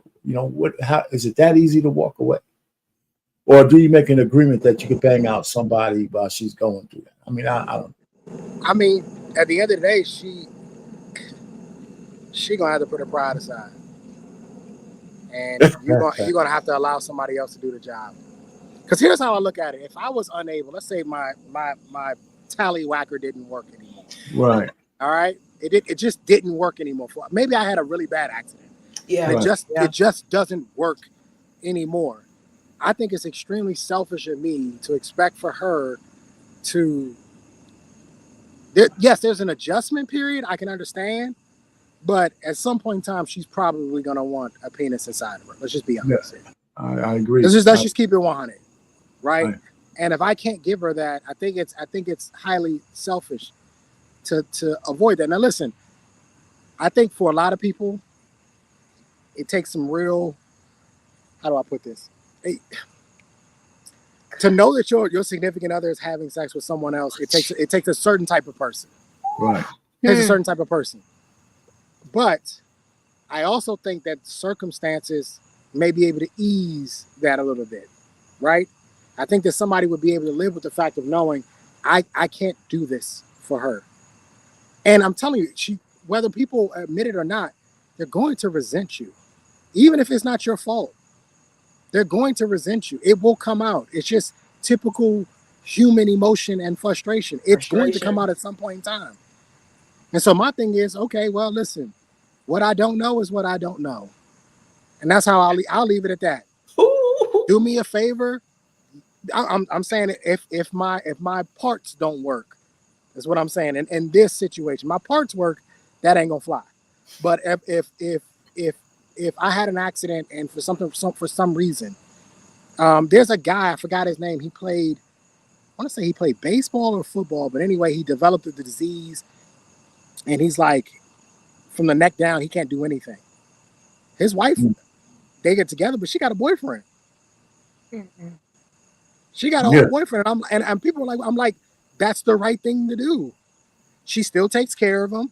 They still make their press appearance. They do everything, but she is still a human. She's supposed to turn her life off now. No, it makes sense. So that's why I asked you that question, because that is it. I mean, it's a big sacrifice on both parts. Because, but just like I don't have that situation with my wife, but I told her, I said, if you ever cheated, just don't let me know. I don't want to know none of that shit, right? So, I mean, that's the way, because I couldn't come back from it. So, but if I was in that situation, you would have to almost kind of give your wife permission to do it, that's tough. She come back smiling. Tough, ain't it? She come back smiling, all busted out. Smelling like them. The chick, the food is she cooking you a full course meal because the guy busted it. Oh my God, I don't know, man. Shit. You know what? But just can't do it though, RP. Just leave me. That's why it's so important to have these type of tough discussions before. It's so easy to do that. I said, just divorce me and put me out of my goddamn business. Yes. You know what I'm saying? Everybody can handle that. I can handle that. I couldn't. It's a rare person that can. Golly. No, you'd be surprised. There's a lot of men don't mind their wives getting banged out, man. Mostly white men, I think, but those cuckolds and shit. I don't know how they do it, man. I really don't. I just don't. Anyway, that's a whole other story. But that's a good question you got up there. It's a good conversation. That is crazy. No, let me add this. I think it would be easier for a woman to let her husband go out and bang one out than the other way around. Ooh. I think women could take that shit a little bit better. You think so?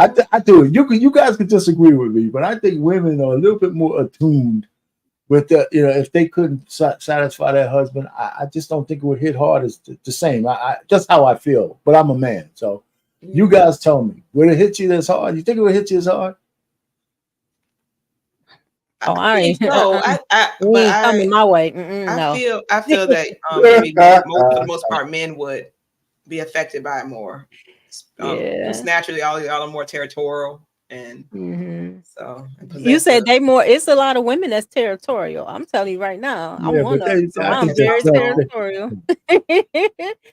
But but my goal is this. I always keep in mind that I make no excuse for my husband to do anything.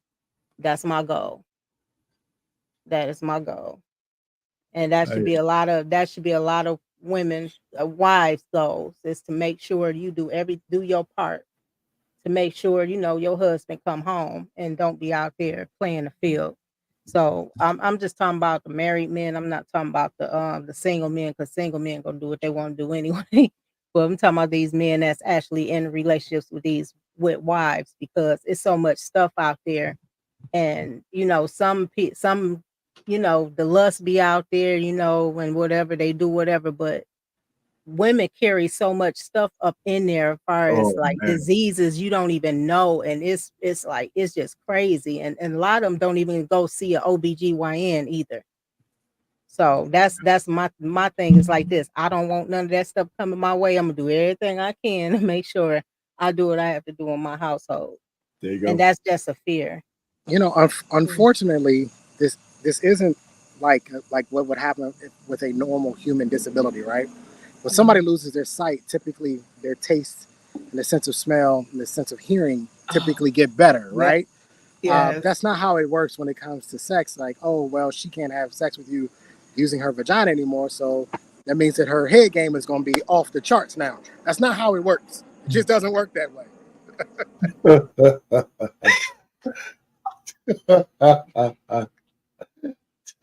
I wish it would, because it would be easier to pivot. It'd be easier to pivot. Like, all right, cool, yeah, that don't work no more. But you know, she a sloppy toppy, you know, connoisseur, so it all evens out. No, it just doesn't work that way, right? I know women that have Yeah. I know some women. They should be a lot better than what they are. They've had age and experience, and they should be very good at what they do, and they are still bad, very, very, very bad at it. So I can't imagine her not being able to please you using her vagina, and then like, okay, well, what's the next best option?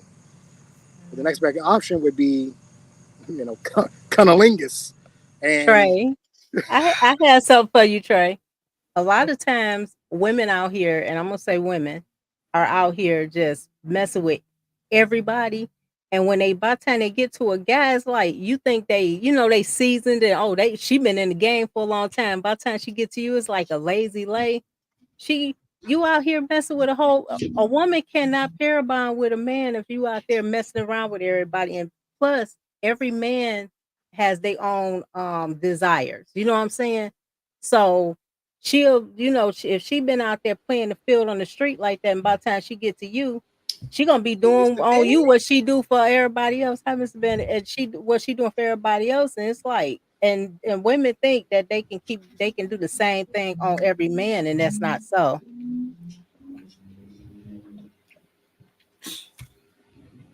Yeah. Just gross. What's up, Mr. Bennett?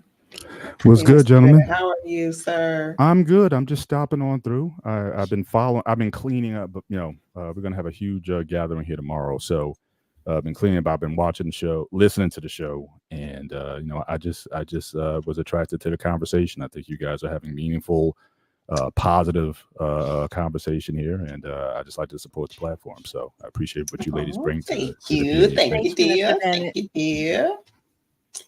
Oh boy. So do you have anything to add? Do you have any questions about Well, listen, the topic? you guys have been hitting a lot of issues. I appreciate the perspectives of everybody, really. I'm in my 28th season here. So again, I come from arguably another generation when it comes to this. So I can appreciate with the younger perspectives and how they may look at things differently than I do. So I just give my perspective, and if people rock with it, you rock with it. If you don't, it's no problem. But as far as the idea of vetting, certainly the especially when it comes to sex and things like that. I mean, things happen. I mean, you're not going to be married for as long as I've been, and you're going to go through your seasons with stuff. When my wife hit menopause, that was a game changer, and we had to ride that out for a while until we can come back to a reasonable arrangement. And so we're able to get through that. 3 kids in 4 years. That'll also throw some things off track as well. But we weren't young people also when we got married. So we were like, we're going to have these. I didn't want to have a 20-year-old and a 5-year-old. So look, we're going to have these kids. I'm going to get snipped and the shop is closed. So everything was designed. Everything was intentional in the biggest sense.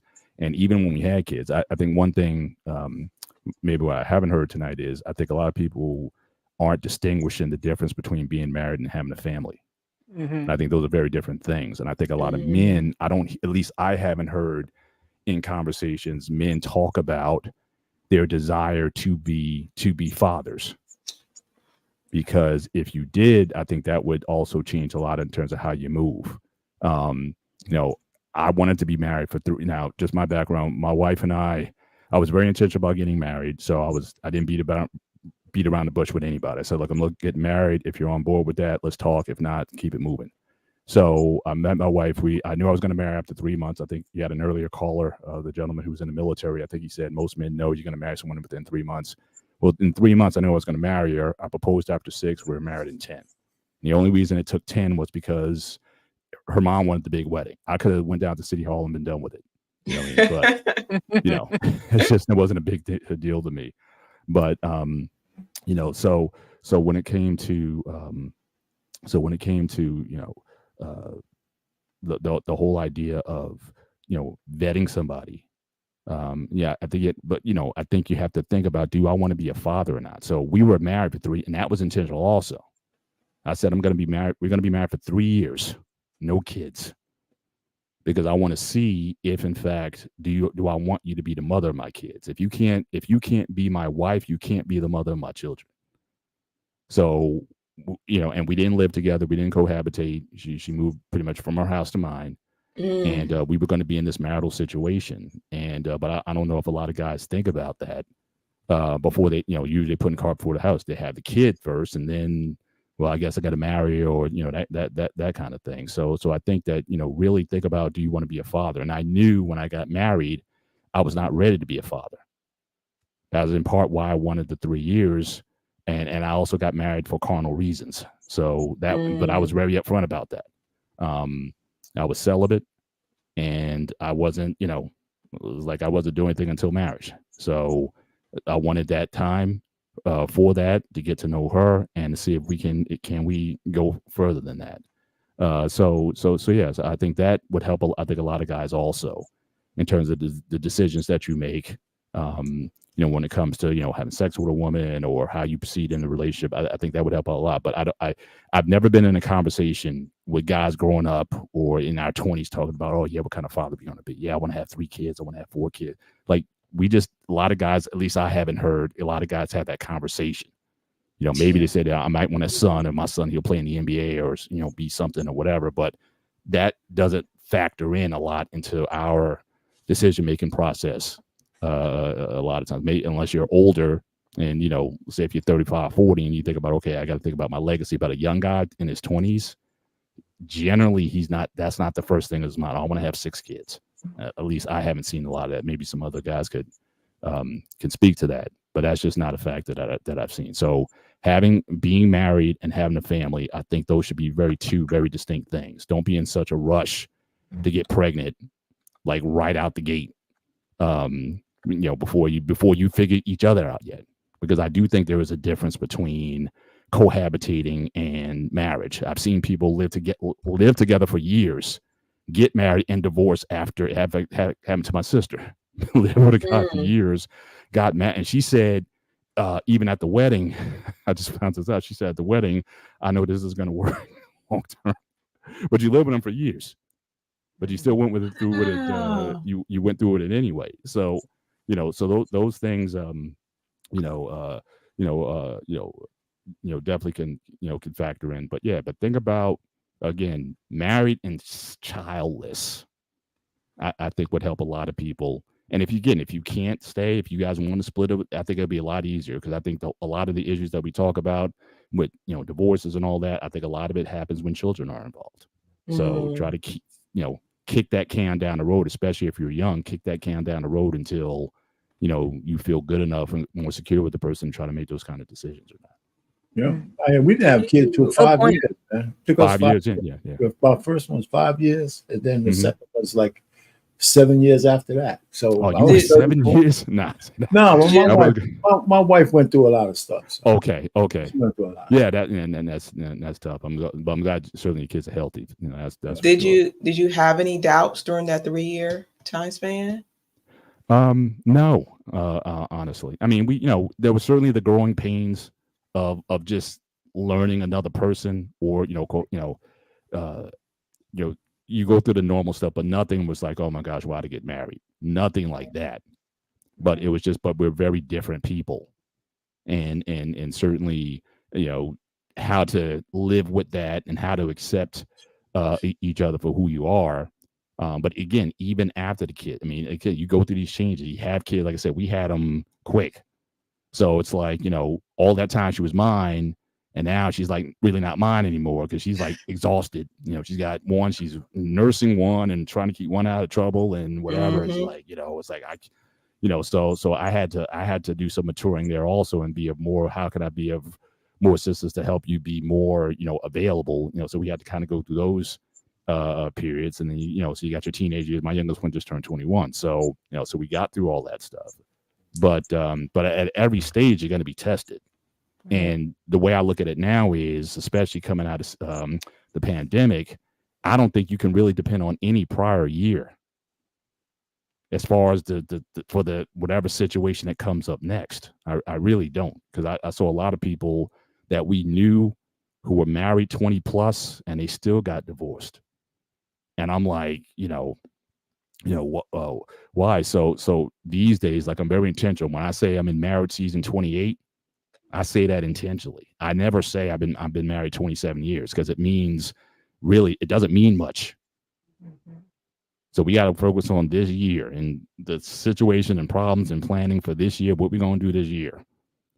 And I can't rely on the prior 27, because it can go just like that. And, it's like, it takes forever to build a foundation, but the building can burn down very quickly. So I don't focus on the past or leaning on that, because, again, so we went through all these phases: no kids, young kids, babies, teenagers, young adults, nearing empty nesting. We just got to deal in the season that we're in. This is all new territory for us.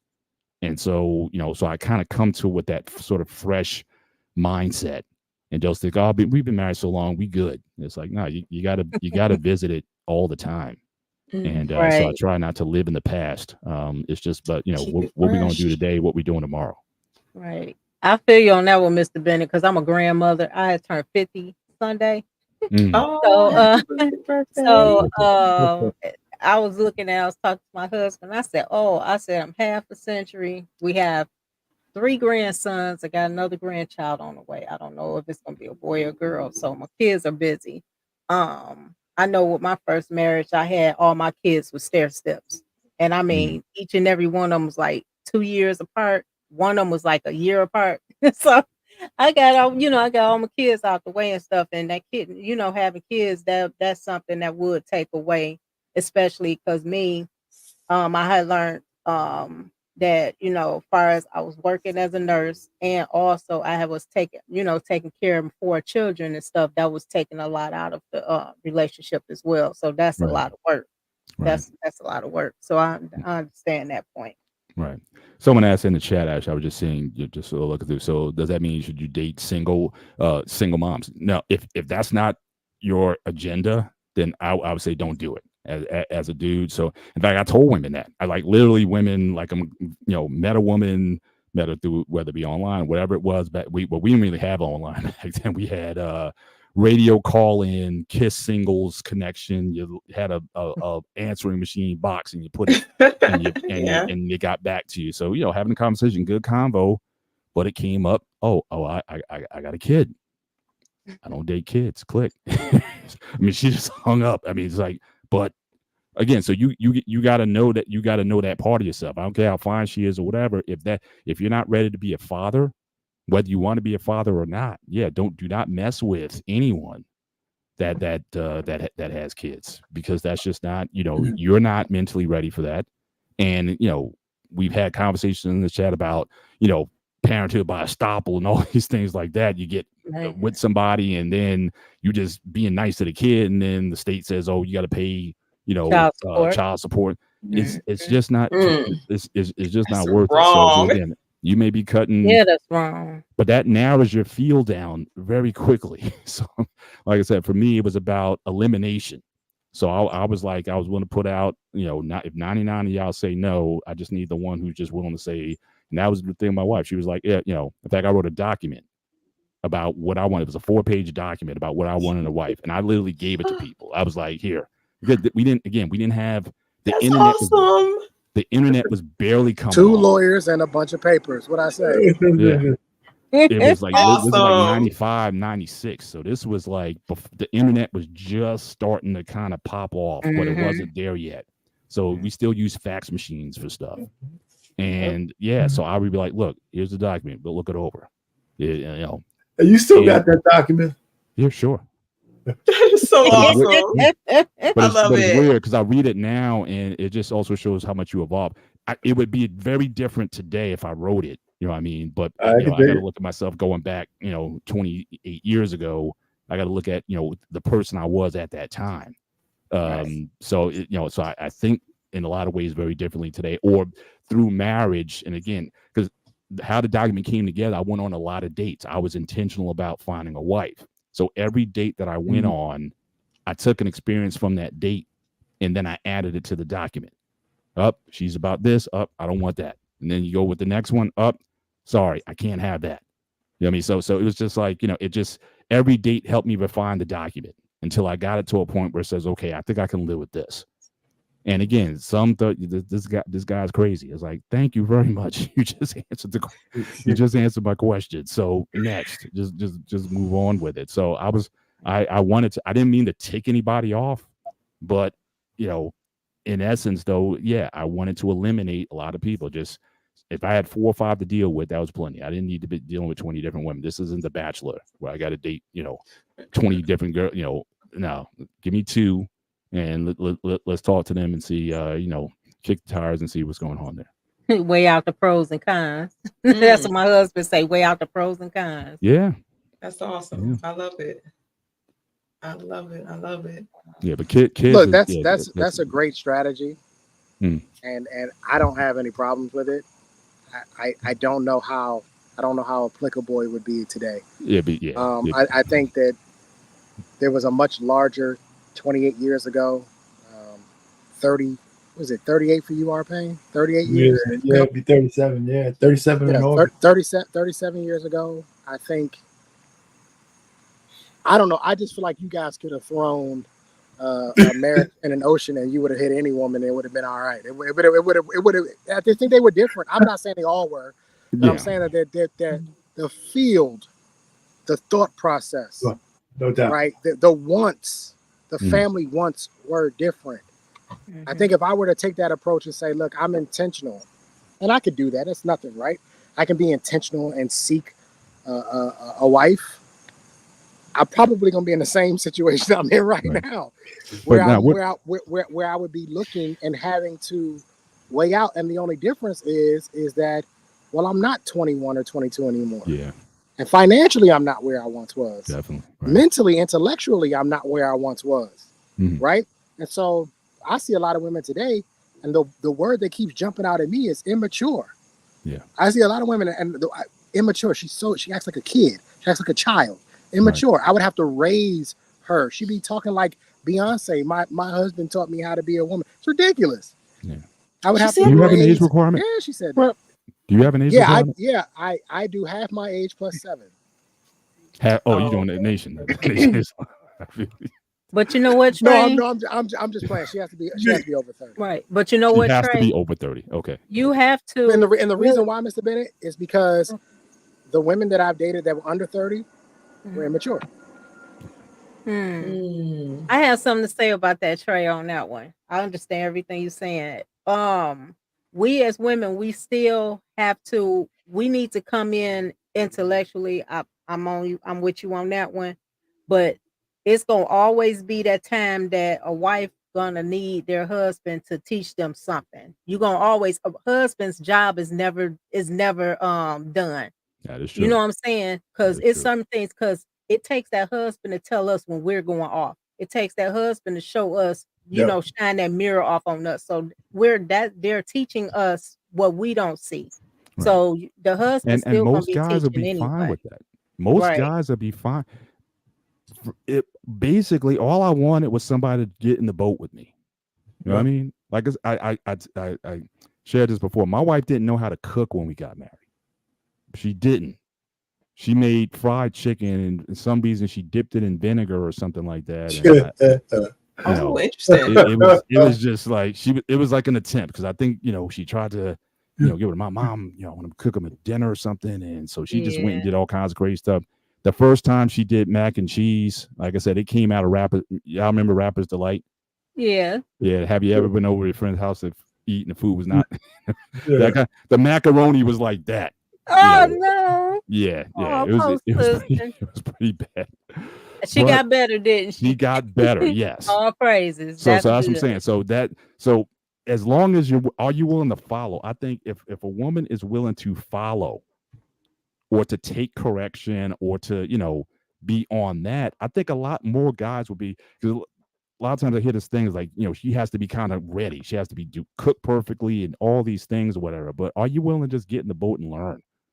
I think a lot of guys would be patient with women if they would just come with that humble attitude. Yeah, I may not know everything, but I'm willing to learn. And that's in every area, sexually, everything. Yeah, you don't have to be an Olympian. But I'm willing to learn. I'm willing to, you know, submit. I'm willing to, you know, try to please you, you know, just have that humble attitude.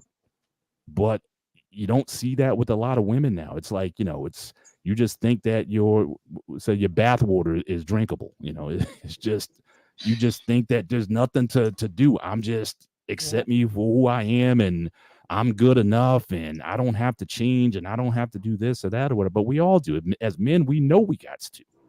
Like Trey was saying earlier, I mean, if we're the same that we're 21, we're in trouble. So That's as a a woman, huge red can you just have flag. that attitude of Don't have any humility balls. to say, hey, you know, I'm willing to learn some classes, whatever I got to do to fit your lifestyle, and to be, you know, my wife in a lot of ways is customized to me. Oh, absolutely. And I don't think it would be, you know, I don't think she could work with anybody else. And for me, I got so much vested into it. It's like, you know, for me to start over. Right. I don't think don't even think about it. You know, yeah, it's like all this work, you know, and it's like, but we you know, what we do is what we do, period. And that's why I don't have to look outside and be envious of anybody. You know, I got a pretty good deal. Yolanda's killing me, man. I know she is. See that? I saw that. But just willingness. Can you again get in the boat and let's row the oar together? And what kind of, you know, just do that. Mr. Bennett, they don't want boats. You're supposed to have a yacht. I got that. Why don't you have a 150-foot yacht? I'm not getting in no boat and rowing with you. You're supposed to have a yacht. I get you. I get you. But it's like it's in the simple, you know. And again, if the you know, if you can do that in the boat or in the barrel, I think you can certainly do it when you get the yacht. You know what I mean? But if you're just going to be abstinent, you got to start in the yacht. You got to start here. You know, good luck with that. That's but crazy. you know, the expectation is totally overblown. Me and JT often talk about the foxhole, and whether or not this woman is willing to get in the foxhole with you. And for those of you who have never been in a foxhole, it's a very tight space underground. Yeah. Right? And the purpose of the foxhole is for you, the two of you, to work together when you're dealing with your enemies. And you're almost, in most cases, you're back to back. You can't even see them and what they're doing. You just have to trust it and feel it. Right? I often talk about that because I have to be able to be in that foxhole with her. And I got to know that she's doing her part. And our parts may not be the same. Hers may look completely different than what I'm doing. But I got to trust that she's doing it. Unfortunately, the time that we live in, you don't have women, they'll get in the foxhole with you for a little bit. Mm-hmm. They get in there for a little bit until they get a little hot. Yeah. And then when they get hot, they're like, oh no, I'm out of here. Yeah. And that's not how this is supposed to work. A man wants to dedicate his life to his family. He needs a woman who wants to dedicate her life to a family. At the end of the day, this all boils down to what people want. And we're living in a time where people don't want to be married. They don't want to put in the work. They don't want to sacrifice. They don't want to do any of it. It has nothing to do with being scared. It has nothing to do with fear. It has simply to do with, are you going to put forth the effort? And the answer in most cases is no. They're not going to do it, especially when they have social media telling them, A, don't do it, and B, you can do better. So, Well, but you also said it, Trey. There also is a healthy dose of fear mongering as well. That's part of it too. I mean, it's all part of it, you know. So. and it's annoying. It's annoying because, again, I say this. All of my friends are married. I've had the same friends. We're going on 30 plus years of friendship, and they're all married. I hear more BS on YouTube about marriage than my friends who have been married, and two of them have been with their wives since they were in high school. Mm. So, you know, I had a homeboy. He chased his wife. And they've been married the longest, by the way. Chased his wife for 3 years. 3 years he chased this girl. And they eventually got married. They got married like 7 or 8 years after high school. But the point I'm making is I see more BS about marriage on YouTube than I do in my actual real life. I actually see decent marriages in my real life. Yeah. I do too. In my real life. And it just makes me wonder, and again, maybe the social media is having an effect on me. Maybe I need to check myself out and make sure that it's not having you know, adverse effects on me, because I'm looking at them. They're not happy all the time, but they're happy for the most of the time. Right. Majority of the time they're happy. We have our moments where, you know, fellas will send a message and go, "Hey, we need to go get some drinks," and we know what that means. Okay, something happened. He needs to vent. He needs to get it off his chest. Meet me at the diner. Yeah. Yep. And you know what it typically is, Mr. Bennett? When somebody in the group says, "Y'all trying to have a poker night," I know exactly. We all know what that means. That means, okay, something's going down, and he wants to get out because he can't talk to his his wife about it. He can't. Well, he can talk to his wife, but he can't say what he really wants to say. Right. What he really wants to say, and for fear that there might be some sort of retaliation or something like that. But with us, he can say it exactly how he feels. And what I enjoy watching, obviously, I stay quiet during these conversations because I'm not married, right? So I stay quiet during these conversations. I know it's hard for y'all to believe that, but I do. I stay quiet in these conversations. But I listen to the other married guys give him advice, and give them advice. It's very, very good. It's constructive. And the one thing I do like about my friends is it's honest. If we're in the wrong, my friend's gonna tell you, "No, bro, you wrong on this one. She's right. Good. Go home, go make it right." Good. In my relationship that failed with my daughter's mom, 2 of my male friends bumped into her and told her, "You wrong. Y'all need to fix this." I didn't know they did it until after. She was like, and she told me, she's like, "Don't be sending your friends to come talk to me." Like, my friends? I didn't send anybody to come talk to you. What are you talking about? She's like, "Well, they when it came to talk to me," I said, "Oh, I didn't send them to come talk to you." But what they saw was to trying to keep the family together, because I'm the final piece in the group that's not married. Right. So they're like, "Yo, we got to get him. Oh, shoot. Got to get him married." Oh, I done been out on blind dates. Hey, you want to date my cousin? I done been all that nonsense. Right. So Trey, let me ask you something. You've been in these spaces. You've been very vocal as far as your opinions, your views on things. You're very transparent in terms of who you are. Has there been anybody who's like reached out to you and being like, "Hey, I like, you know, I can rock with that." Like I said, I'm just looking for a woman. For me, I was just looking for a woman who could rock with my view and be like, "Hey." I'm just asking. Mr. Bennett. What's that? What was that? I don't kiss and tell. Okay. Look at him, man. I was looking for a name. I just want you to just nod. That was awesome. I'm just saying, but you again, you're very not nonsense. You're transparent. You know, I'm thinking if a woman wasn't gonna be, if she's gonna be, "Oh, he's a jerk," or I can't believe he's like, but if she's like, "Okay, I can get with that." I mean, like I said, just clear the field, put the dynamite out there, blow it up. Who's ever left over, them the ones you need to be talking to. I'm just saying. I've had some phone conversations with women in these spaces, and Okay. their response is always, "You really are like this." Yes, this is not an act. This is not So an they act. didn't This- believe it. yeah, well, some people think that You're not supposed because to kiss because you're in front of a screen that you So you might be different in real life, but no, this is wow. listen. I'm a very honest person. Yeah. I believe that forward, honest communication is the best. Absolutely. I have always believed that, Yep. and that you may not like me afterwards. I don't really give a shit. I'm gonna tell you anyway. Because here's the thing. I say this all the time. One thing people can always say about me, Trey not gonna lie to you. Mhm. If you ask Trey a question, he gonna tell you the honest answer, and you may not like it. My sister to this day calls me, and she always says, "I'm calling you because I need somebody to tell me the truth.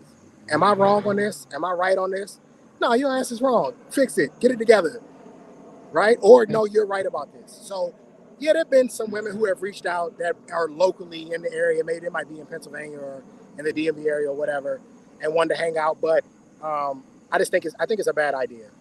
And I don't trust women on screen enough to go do that, to go out with them. I don't know if things go south. And I shouldn't do this, but I look at that relationship with that Queen Maker chick and the other lady. Yeah. Oh, Lord. And as soon as that broke down, the first thing she did was run to the screen and go tell everybody. I believe that relationships are private. I'm really in my relationship. Nobody knew my daughter's mom and I were together until like almost a year and a half afterwards. They happened to see us out at a party, and they were like, they saw us kissing, and I was rubbing her. She had a big butt, rubbing on her booty, and they were like, "Yeah, what's going on here?" And I'm like, "We live together. We've been together for a year and some change." They were like, "What?" Because I'm private. I don't want people. It's not your business. Right. It's not. I don't want you to know. So I don't know if I could trust a woman who, she got a show, what I mean, every other day. That's scary. Oh You know my what I mean? Yeah, and I God. wasn't even talking about like someone in the public YouTube spaces, but just somebody who just dropped something in Oh, your like in DM the and chat? just being like, just hey, I like your attitude, your opinions. You seem very, and just hey, hit me up if you want to have a conversation. I mean, just because Yes, most women, I would think, especially the modern women you talk about, are going to be totally turned off by you. That's not they the hate guy. me. Yeah, I'm a misogynist, and yeah. and I'm arrogant, and I'm angry, and I'm hurt, and all of those things. But I don't no, think you those things. You just trouble. No, Trey, you know what you want and what you don't want. I've had some women who have like slid in DMs like, hey, if you want to, here's my number, and it just doesn't go anywhere. I got you. I got to be honest with you. Mr. Bennett. Huh? Mr. Bennett, good question. No, it was really good. Nobody's ever asked me that, actually. Interesting. Hey, Trey, you just say something though, about these spaces may have impact on you. I don't think you can be on YouTube and not have some of it rub off on you, positive or negative. I know for me, it's been a retrospective experience. Well, you know what I'm saying? I mean, you sit back and you reflect, a reflective experience, I should say. Because until I got up here, I didn't know how effed up a whole bunch of stuff was out here. So I got a much better idea what my daughters are going through out there. Yes. They're not immune to what's happening there. So it's funny. I had a dinner date with my daughter yesterday, my oldest, and we went out. It was the hot pot, one of this place with the Korean hot pot thing. It was pretty cool. But so we talk, man. We talk a lot. So it's some of the shit we hear up here is real. It's real, but it made me that way. So can it taint people? I think so. It can, or it could just give you kind of, I guess, a perspective that if without being up here, you won't know because you're interacting with a lot of people. Some of it is real, some of it is not. Some of it is, some people are pretty smart up here. You say, shit, man, I didn't think about that. So you have a lot of your own opinions, but yeah, I'll say the one thing that being up on these panels, well, two things that it's really helped me with. Narrowing down exactly what I am looking for. I got it. I can write it down like how Mr. Bennett. I know exactly the type of woman I'm looking for. And number two, my shit stink too. Like I've had some moments where I'm like, oh, I need to I've gone back and looked back at the video, and go, ooh, that don't look too good. That don't look too good. Awesome. That's mature. And I can't do that no more. That's a bad look, Trey. That's a really, really bad look. So it also helps to sort of shine a light on your own character and the flaws within your own character. And I got to give credit to Lit. Lit set me straight one night after. Yeah, we weren't on the screen, but it was afterwards. And he, not in a rude or disrespectful way, but he said something that kind of resonated. I was like, you know what? You're right. I can't be that way. That's not going to work. That type of style is not going to work. But I am. This is who I am. Listen, I was a really good drill instructor in the Air Force. I was a really good drill instructor because I told you exactly how bad you were, and then I told you how to get better. And that's really what the military was about. Is okay, well, break them down and build them up. I look at life like, listen, I critique things that I see, but I don't just leave it there. I tell you, no, this is terrible, but here's how to be better. And I think the woman that I would want to be with, she has to be willing to accept the critique, right? But she also has to not be afraid to critique me. I've dated women who won't say nothing. Well, I didn't know if I should. You can critique. If I'm wrong, say I'm wrong. Mm-hmm. And tell me how I was wrong. Now, listen. Am I going to sit there? Am I going to sit there and just take it? Probably not. but if you have a point, I'm listening. Yeah. One thing you had to be, and as a police officer, I had to be a good listener. So I do listen to people. That's why I hear things when people say things. I say, "That's not what you said." I immediately can say, "That's not what you said." Photographic memory. All right. Thank you, gentlemen. Mr. Bennett, I want to ask you a question about your document, but we're going to read the super chats first. Okay. There you go. David, please, and thank you. Okay. Congrats. Yay me. Way to go. Woohoo. Corey, good evening, BMU chat and panel. Thank you, Corey Joe. Okay, remember? Thank you, Corey Joe. Thank you, Corey. Thank you, Corey Joe. ED for men will allow her to get outside D. Yeah, she's gonna get it. She's gonna get it. Yeah, that's sad. Thank you, Mr. Bennett. Thank you, Mr. Bennett. Hey, Kasim, so stylish. I came to understand that all women respond to certain attributes of masculinity, and acquiring them directly benefits him in all matters of his life. Yes. Yeah. Wow. Oh, so Mr. Bennett, I wanted to ask if any of the ladies attempted to make amendments or to change any of your. No, absolutely not. Nothing at all. The document served a few things. One, it was definitely a basis for conversation. Okay. So again, especially if she got the document ahead of time, then during the date, I mean, she could literally be out with the pen. So in paragraph 3, section 4, you said this. What do you mean by this? I love it. Fine, let's talk about it. I like that vetting right there. That's a good vet. So that's what I'm talking about. You go, Trey. That's an idea, Trey. Go ahead, put it together. One thing is hard. If you've ever been on a date and you guys just aren't clicking, you don't know what to talk about or how to get the conversation going. It was an automatic conversation starter. And again, whether it became, and you already knew within the first conversation whether or not was this going to be more confrontational or was it going to be like, oh, okay, you got some interesting things here. You already kind of knew that vibe already, but again, with every interaction, it became an opportunity for refinement. So in a kind of backwards kind of way to your question, yes, they did help to, they added to it or not, but it was based on the experience. All right. So like with the religion part, that was something that had to be refined because I went out with a lot of, I just put generally like I wanted a Christian woman. I just kind of said that, but there's 31 flavors of Christianity out there. So I had to be a bit more specific about explaining what my core beliefs were and what I wanted in a Christian woman.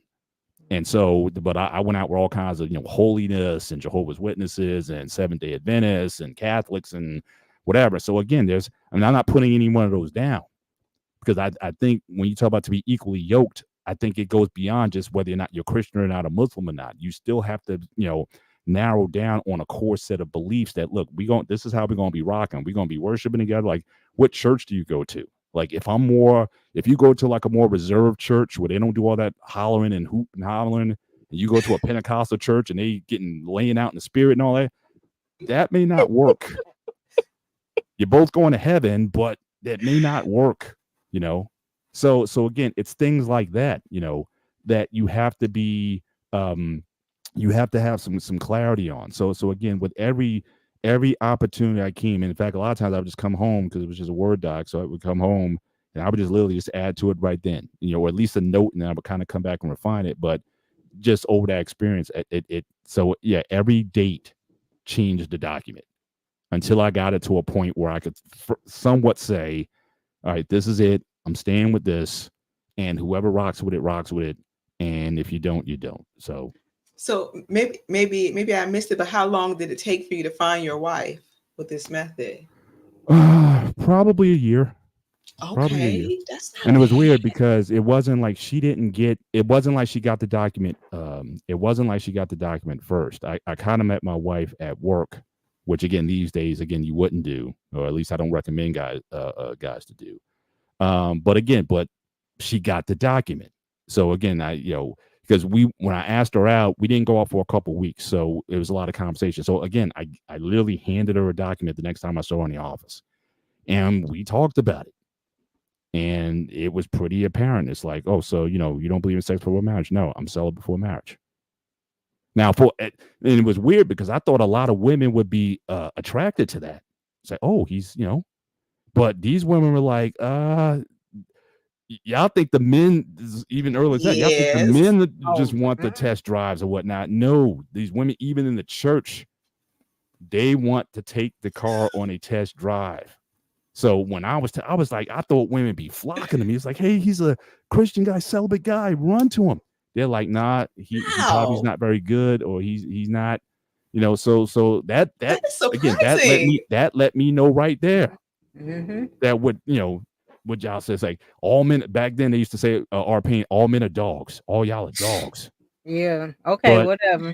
But them, I'm not gonna say the word. Them female dogs, though, they out there, they getting heat too. So I never understood that, Mr. Bennett, that all men are dogs when dogs are the most loyal. This doesn't. I worked with dogs for 6 years when I was in the Air Force. Most loyal Dogs were amazing, trainable, coachable. Yeah. Right. Absolutely. Would protect you. Dogs are amazing. But when it comes, You know what? No matter your mood, they're there. Hey. They'll hump Happy anybody. to see you when you come home. They'll hump anybody though. They will hump anybody though. If they didn't eat, so. Yeah. They be out there shaking. They be, like I was telling my husband, I said, because I had dogs. My husband didn't have dogs. My dad had pits. He had all kinds of dogs. Wow. So whenever we saw the female dogs in heat, they would do that little twerk dance to try to get the dogs in the yard. I said, that's what these women do when they out here twerking. Twerk for your man inside the doors. Don't be out there twerking. And every time I see one, I'm like, I see a female dog in heat every time. That's exactly I see what I was saying here. Yeah. So it's like either and they'll shame you. They'll shame you. They question my sexuality. They question. I mean, it was just he's not normal. There's something wrong with him. He's there's got to be something wrong with him. Hey, so Mr. Bennett, let me tell you a story real quick. So I found this. She was beautiful, right? Dark skin, chocolate, right? I was like, I'm gonna do the. No offense, ladies. No offense. That's okay. I'm gonna do the right thing here, right? I'm gonna take it slow. I can be a little assertive about what I want, but I'm gonna chill out. I'm gonna play this out. I want to say by our third date, walking up to her car, and she's like, "So is the date over?" And I'm like, "Well, I gotta get up in the morning, yada yada yada." She's like, "Well, I think you should come back to my place, so I should go with you." Wow. Why? What you want? Like, what you want to do? And she's like, "You know what I want to do." And in my head, I'm like, I'm trying to do the right thing here. She ain't want to hear none of that, Alicia. She was ready to get to it. She said, "I don't understand why we had to wait till the third date. We should have done it on the last date." Yeah, that's But that's a good question though, in terms of lady, even for, like I said, for you two ladies, at what point should a guy be forward with his intention in terms of expressing his sexual attraction to you, or if he's too nice, what's too nice? Or after how many dates should a guy at least, Be either trying to go get on them for the- draws. or at least more go for the tongue. All right, let's take it back. Let's keep it to second base, okay? Okay. The kissing, when you get to the tongue stage or whatever. I mean, it's because there is a point where I've seen that too, where a woman says, you know what, you're just not you're not aggressive enough. You must not be. You're not liking me. aggressive So enough. I'm- Yeah, that's the words they use. So Oh, what's really? what is the balance then? Oh, with that? Come on, baby. From ladies, from your It's your turn to experience, talk. because I've seen some of that. So again, so it's like a guy like, yeah, you want to be nice and respectful and whatnot, but if you're too nice, then it's like you're gay or whatever. He's just so what is it? I mean, it's all of so you see, you have three guys here. We've all experienced this. So we're asking the can't ladies for some guidance there. Yeah, your Me- faces are killing me. me me myself, I can't even say that, because when me and my husband met, he wanted to run away with me after 3 months of meeting me. This is when he was 19 on 20 and I was 22, but I was in a relationship and I had 3 kids at the time. He had 1 child. Mm. So I made a mistake in not taking him up on that offer, y'all, and I went with somebody my daddy told me I should have been with. But afterwards my husband refound me again. He found me on Facebook.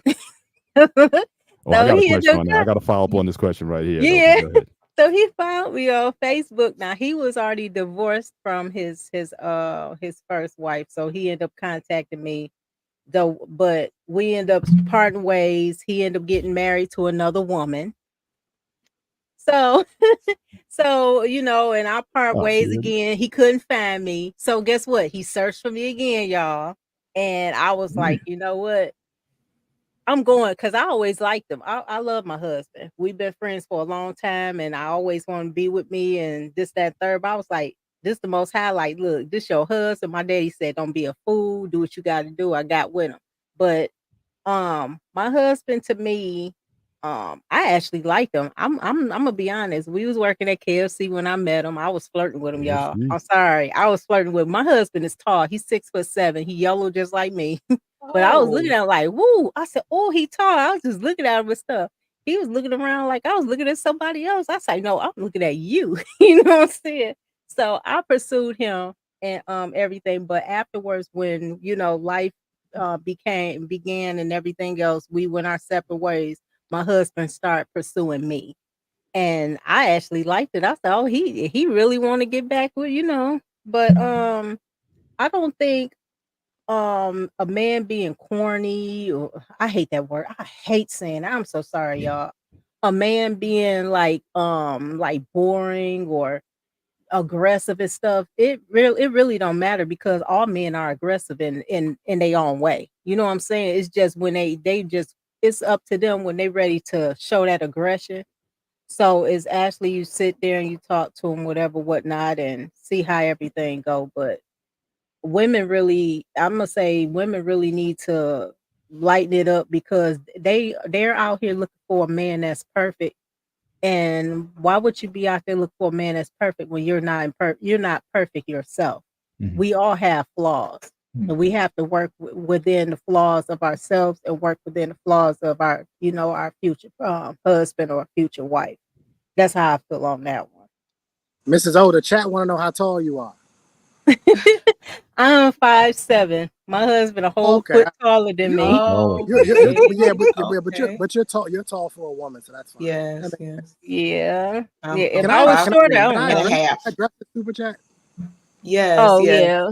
Kasim, thank you, Kasim. Question: during vetting, would you ask the woman what it is that she wants in a partner, and then demonstrate to her that you are her best option, or just be? That's a good question for you brothers.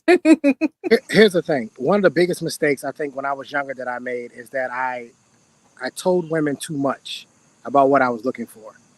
And what happens is there's some sort of like metamorphosis or like chameleon type attitude that happens on both sides, not just on the men, not just on the women, but for the men too.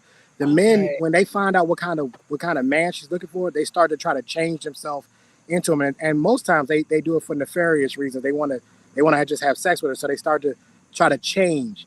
I think one of the biggest mistakes you can make during this vetting process is telling someone too much.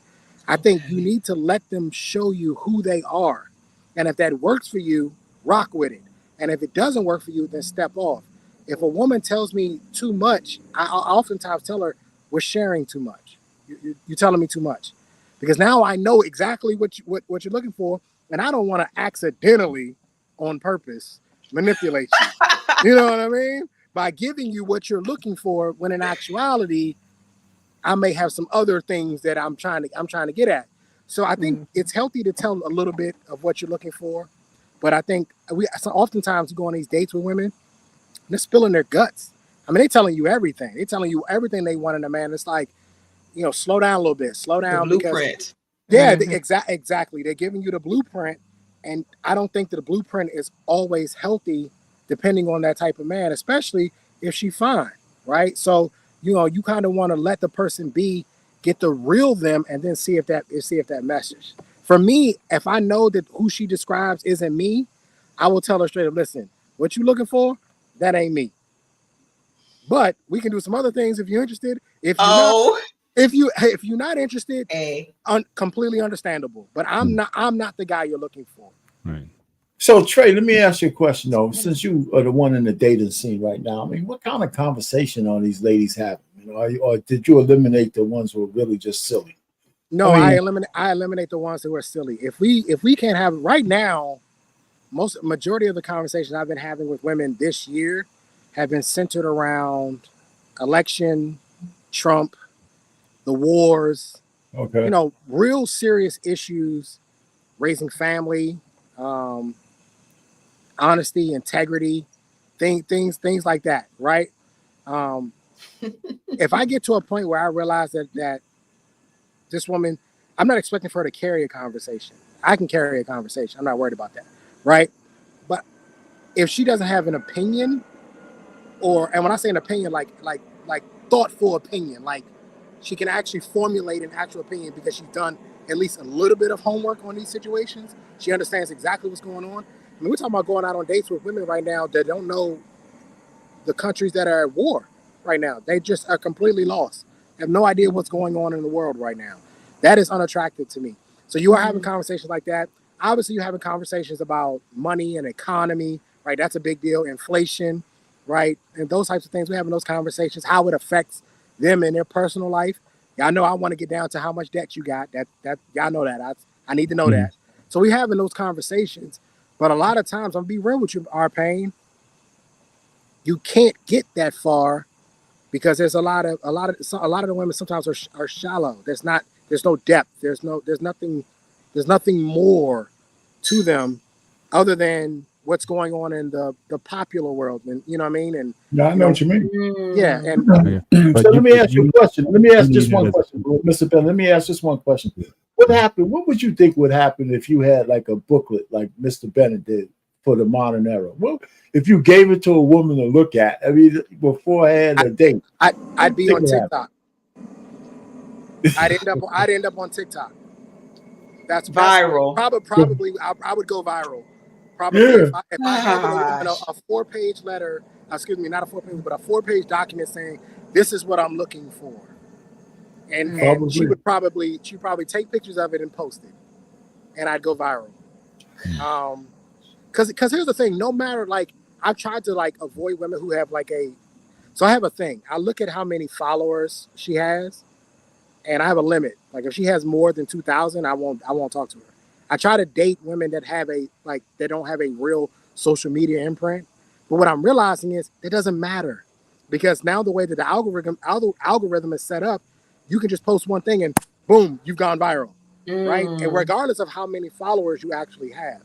So I would love to do. Listen, I think that idea from Mr. Bennett is genius. I would love it. That's right on my.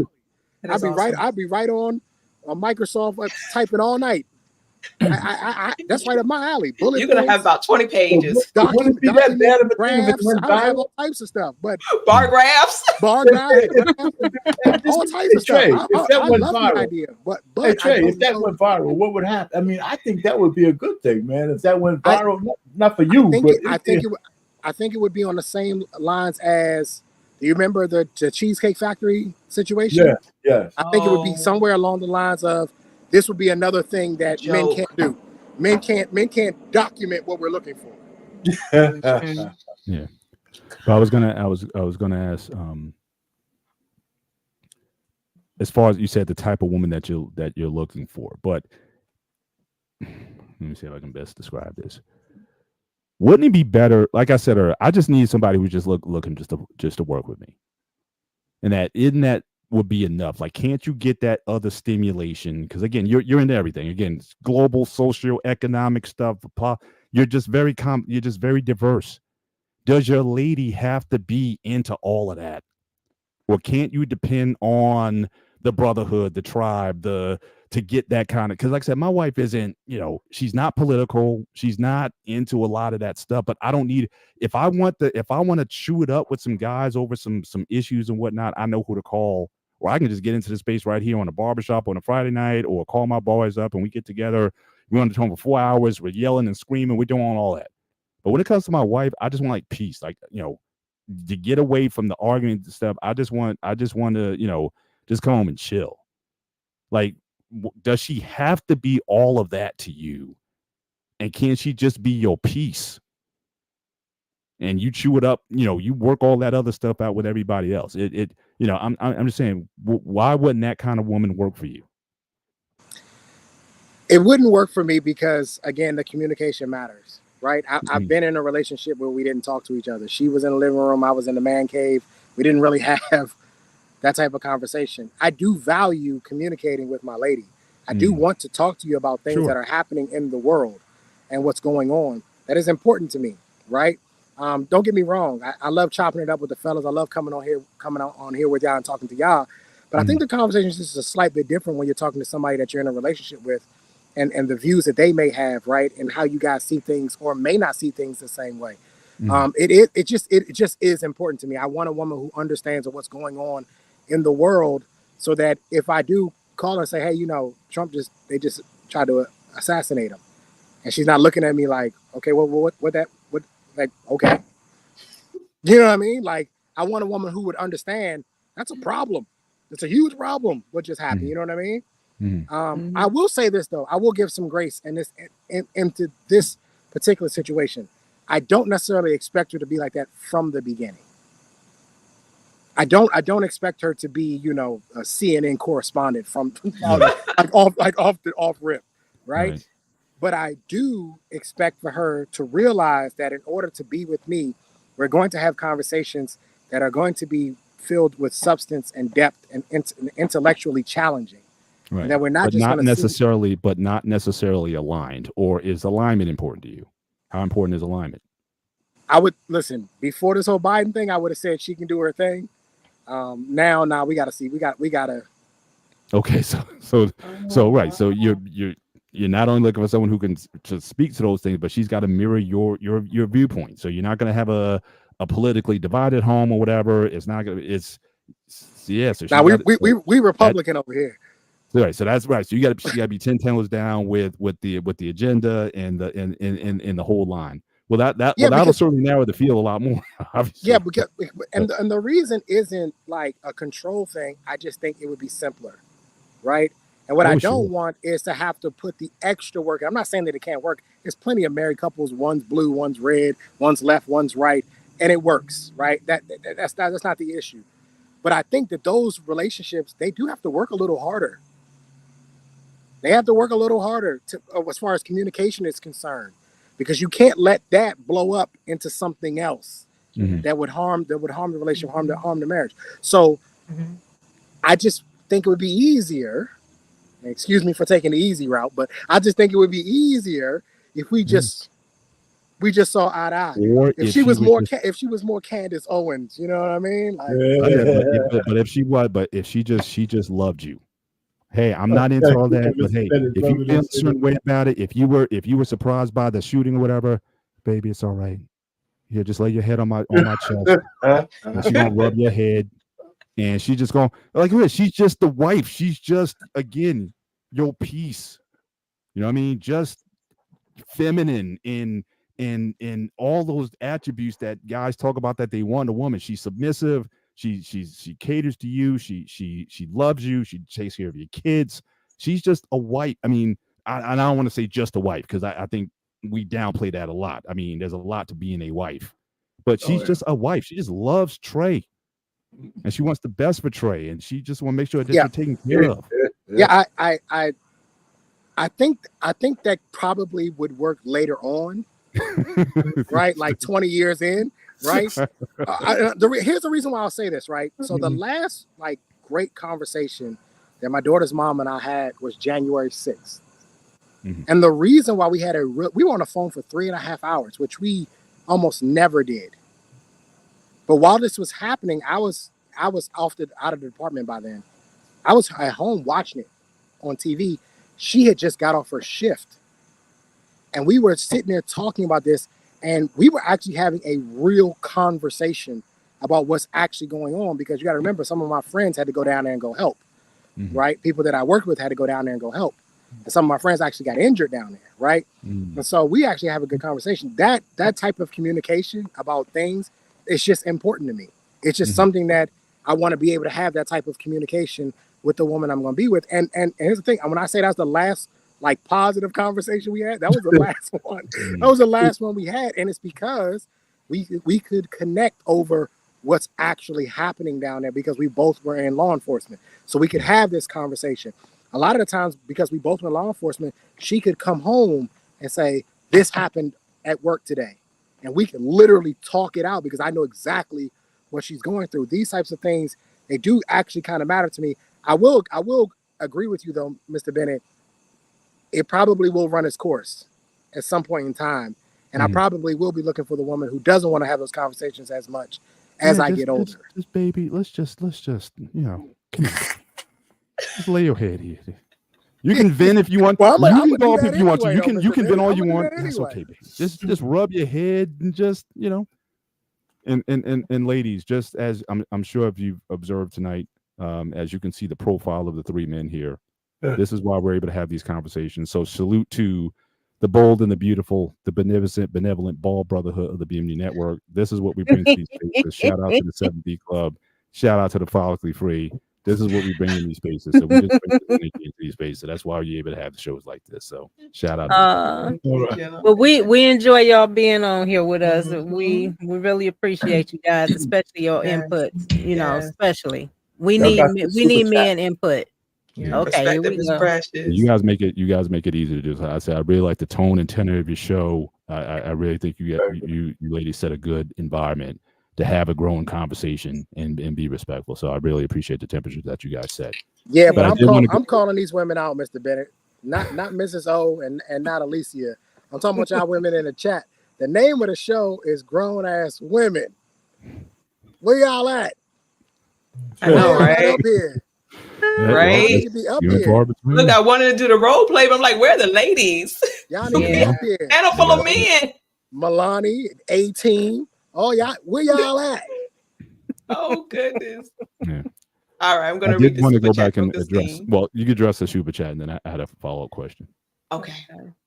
Kasim, thank you. Thank you, brother. Question: do you believe men bring out the best in women? And is she a barometer of his masculine potency with a role in cultivating her femininity? I got Kasim, like man. 4 questions. Kasim, I love it. I love it, Kasim. I like that. Caveats. The first part, again, it depends on is she willing to learn? Is she willing to humble herself? I think when that happens, I think a man absolutely does, because I think men are naturally driven to do that. You know, anybody in our orbit, we want to be better. So obviously we want our women to be better. So again, if you listen, you get the most out of, again, people talk about submission, being a bad word, but you get a lot of times you get more when you submit, not less. Yes. Yes. So again, if to be their best, are they willing to be that? So I would, but that's a big these days. That's a big if. I think they bring out the best in us. I think we bring out the best in each other. Yeah, but if you have that, if you have that respect for your husband, and you do everything for your husband, it's easier. I can say that for like on my behalf, I get whatever I want actually, because I do what I need to do. I'm not gonna say I do what I supposed to do. I do what I need to do to make sure my husband has a happy home. It's happy spouse, happy house. I don't believe in happy wife, happy life. I never believed in that. Yeah. How about we just throw the whole happiness thing in the garbage? Yeah, you know what, Trey? I used to hear women all the time say, "Oh, I want this marriage. I'm gonna be the happiest one." Look, marriage is work. Damn it, marriage is work. It's work for the husband. It's work for the wife. Okay, and I'm just gonna say, I'm not gonna say work like laborers work. We're working on each other. I'm working on myself. Due to the fact of what my husband sees. Something that I don't see my husband like, babe, he sit me down, A, B, C, D, E, and I hold myself accountable. I sit back. Sometimes I be want to say, but I'll be like, hold it in, wait till he's done, listen, hear him out. You sit back and you run things like, damn, I am like this. I never knew that. You know what I'm saying? I never knew that about myself. So that's the kind of work I'm talking about. These women talking about, oh, and I don't want to be married because I'm gonna be a slave. But you a slave at work, like I always say, you a slave at work. Basic That's why stuff I don't- like I- cleaning your house, cooking, all that is basic things. Do you clean up for yourself? Do you clean? You know what I'm saying? Do you clean up for yourself? Do you cook for yourself? Do you do these things for yourself? All that is basic But that's things why that you're I don't supposed believe to it's work. do. That's why I don't believe it's work. It's not Yeah, work. but It's not hard. no, it's not. And it's It- not hard. It's It's a just you decision. working on each other. You know what I'm saying? You But working with it's a each decision. other. All Yes. these are choices and decisions that people make. And And for a lot of making this. people, you Yep. can make a decision. The decision is made in an instant, but Mhm. how you get there can take months, days, years, whatever. Years. But it's I amazing say to me marriage is a how journey. Marriage some is a people- journey. It's a Yeah, journey. it's amazing how many Yes. people say it's like you make the decision after all that Mhm. procrastinating, and then you ask yourself, well, why did I wait so long to make that decision? Mhm. It wasn't hard, No. but we're hard headed. That's what makes it difficult. That's the thing we got to get over ourselves a lot. But the decision, once you say okay, but no, I don't believe it. You make decisions for the betterment. Marriage is a journey for some people off a damn cliff, though. Some of these people, they journeying right off the damn cliff. So I don't know about that. No, it's a journey, know about man. I mean, It's a journey. It's a beautiful journey for me. You know what I'm saying? Because I get to see, me and my husband, we get to see the grandkids grow up. All our kids, we got one with us now. We're gonna soon be an empty nester. She's the only girl. She's 27 years old. It's my baby. So, she get her place. When she's gone, that's it. Me and my husband, empty nesters, we can do what we want to do. Only thing we have to do walk is around grandbabies. Girl. Look at Trey, what's the face? What? Y'all been together so long, so about y'all the word. appreciate the roles and the hanging and sagging and all that. It's yeah. Yes, because Listen, especially in a You earn marriage, that. You earn that. I'm sorry, Mr. Bennett. In a marriage, you get to your husband as a wife. Your husband get to see you lose weight, gain weight, lose weight, gain weight. We have that fluctuation, especially when you have health issues, goes up and down. We gets to see our husband go through his thing. He could be losing hair, he could be doing whatever, he could be, and really, Free I'm to just follow. being So he didn't honest. lose anything. He freed his Ye- follow. Yeah, he's Actually, being bald means we have more testosterone. So that's Really? look. Look, ain't nothing wrong with losing your hair, okay? But we just sit back and we just sit there and we actually admire. I'm talking about the wives that's actually into their husbands. Like me, I sit back, I actually admire my husband. I remember him when he was 19 years old. Here we am, like 50, and I get to still see him as that person that I fell in love with. You know what I'm saying? And it wasn't no butterflies and all the other stuff. It was the fact that the way he treated me, the way he respected me, the way I reverence him, it goes a long way. Mhm. Yep, it goes a long way. Naked. Yes. Yes. Look. KID. Get out, kids. Get out. Yeah.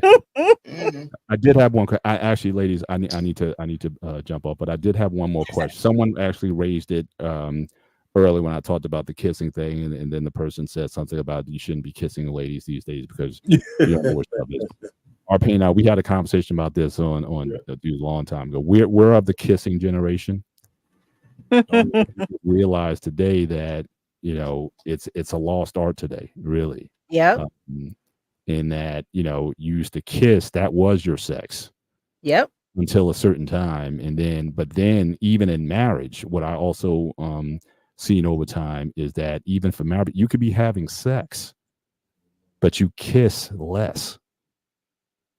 And I'm always asking the question, even to people who've been married for a while, when was the last time, just impromptu, like, she's in the kitchen, she's at the stove, she's in front of the sink washing dishes, whatever, you just come up behind her, just put that head back, and you just lay one on. I'm not talking about the peck. No peck. I'm not talking about the pecking stuff. Right. I'm talking about you just put some sugar in there and then walk off. Like, it doesn't mean that you guys got, okay, boom, let's hit the bedroom right now, whatever. They should I'm chase you talking down. about. Hey, I get that every day. See, I've learned over time that that's ultimately the barometer, I think, of a healthy marriage. Yes. If the kissing, because you can have sex again, Arpine, again, he talks about the angry hand jobs and all that stuff. You can do all that. People have sex or whatever, but again, I know people now talking about, I have sex. I'm not kissing her. Y'all do everything else. You all the stuff, but these lips are not being touched. I mean, I used to hear that like the prostitution thing. That's like the rule. It's like we'll do everything. No kiss. That's how to. But now it's like even. Well, Mr. Bennett, Mr. Bennett, let's do the math. Okay. This is simple, right? Prostitution culture has taken over. Whole culture has taken over. Absolutely. So if there's no kissing in that culture, and that has made its way into the primary culture, then kissing would essentially evaporate, right? It would just kind of go away. Yeah. It's like it's a different vibe. But I'm saying, you also have to remember, though, Mr. Bennett, a lot of these women, kissing is intimate. It is. It's how most people develop the feelings. I remember sneaking under the stairs in 6th and 7th grade to get, kiss Vanessa. She was Hispanic, but kiss Vanessa. She was cute. You know what I mean? But it was intimate. Yeah. You have women now that they don't. That's not the type of vulnerability they're willing to give you. Right. They'll give you their body, but they're not giving neither you. Men or women now. It's like people are sexual, but they're not intimate. That's right. That makes and to that point, kissing, like I said, people you married 20 years. Yeah, I said y'all get have one. sex. You get one. Y'all get sex, but I mean, just too. Like, you're going to work, you can say, okay, good night. I'll see you tonight. But no, I'm like, no, get over here. Let me get a little something before I leave. I'll tell you this: don't go to Brazil because they still kissing. They kissing down there, and they kissing out there. They listen. People catching mono. They kissing so much. Oh gosh! You will be, baby. You just got friendly pussy. All right, JT. Or you'll be in a little bar or whatever, and it's not out of the realm of possibilities for a woman that you just met to stick her tongue down your throat. Yeah. Wow. But I think it's something, but I've been challenged marriage couples. In fact, I've been on one of the shows. I challenged, like, if you've been married for a while, so you know you and your husband, right? Mhm. Y'all just spend one night just making out, no sex. Just put that Luther Vandross on, put that Quiet Storm on, and y'all just on the Ooh, couch, Quiet like back, Storm. just you know, and y'all just Mhm. making y'all just Mr. Bennett, how does that work? I mean, it's I mean, after about 10 communication. minutes of It's kissing, I'm ready to go. you get I'm ready lost. to go. You get lost. It's like you lose track Yeah. of time. Mhm. You communicating things. It can be patched. Then it can come off. It can be all cute. Y'all be just a little kissing. Y'all get heavy again. And you're Yeah, going them into it again. endorphins be on It, going on, it just boy. it Woo. just goes Mm. on and off. But it's like Mhm. people today, it's like one speed. It's like kiss, boom. It's just done. But Can I I tell challenge, you like, something though, Mr. Bennett? yeah, A lot of the younger women don't know how to kiss. I know. That's right. That is That was part of it. sad. But see, but it was awkward. But that's the thing too. It No, was they don't. awkward. Hickeys, yep, same thing. Hickeys. Mhm. I never I remember Unprofessional. those. never liked No, we hickeys. ain't Oh. do- no. I never We're liked not doing hickeys no though. hickeys. People got to go I to never work in liked the those. morning. Those hurt. I Hickeys. mean, those things. I'm like, man, you just sucking blood out of my It's like vampire I'm stuff. too I'm yellow like, for one. yeah, right. You gonna They be like black and blue. It's bruises. a You badge gonna of be black honor. and blue. Hey, Mrs. O, let me tell you, I've been to a lot of homes. Mhm. I mean, a lot of jobs where a supervisor called us in and said, "Hey, could you go check on them?" Because they thought it was a bruise. Yeah. Mhm. Dang. No, And the woman had I've to tell never us, been there. "No, me and my boyfriend or me and my husband, we had a good time last night." I said, "Oh, okay." Yeah. Nah, but just that, Yeah, they Wow. just still that, do those. yeah. The I'm younger saying, but just get generations lost don't. in it, you know. But but that'd be a test for anybody. I still put that out there. Just spend just a couple, maybe not all, couple hours. Just make out neck in the car, on the Hickeys sofa, all over. just Mhm. and just you know, Like a En- Dalmatian. Enjoy yeah, yourself. yeah. Mr. Bennett gonna relight y'all fire whether y'all like it or not.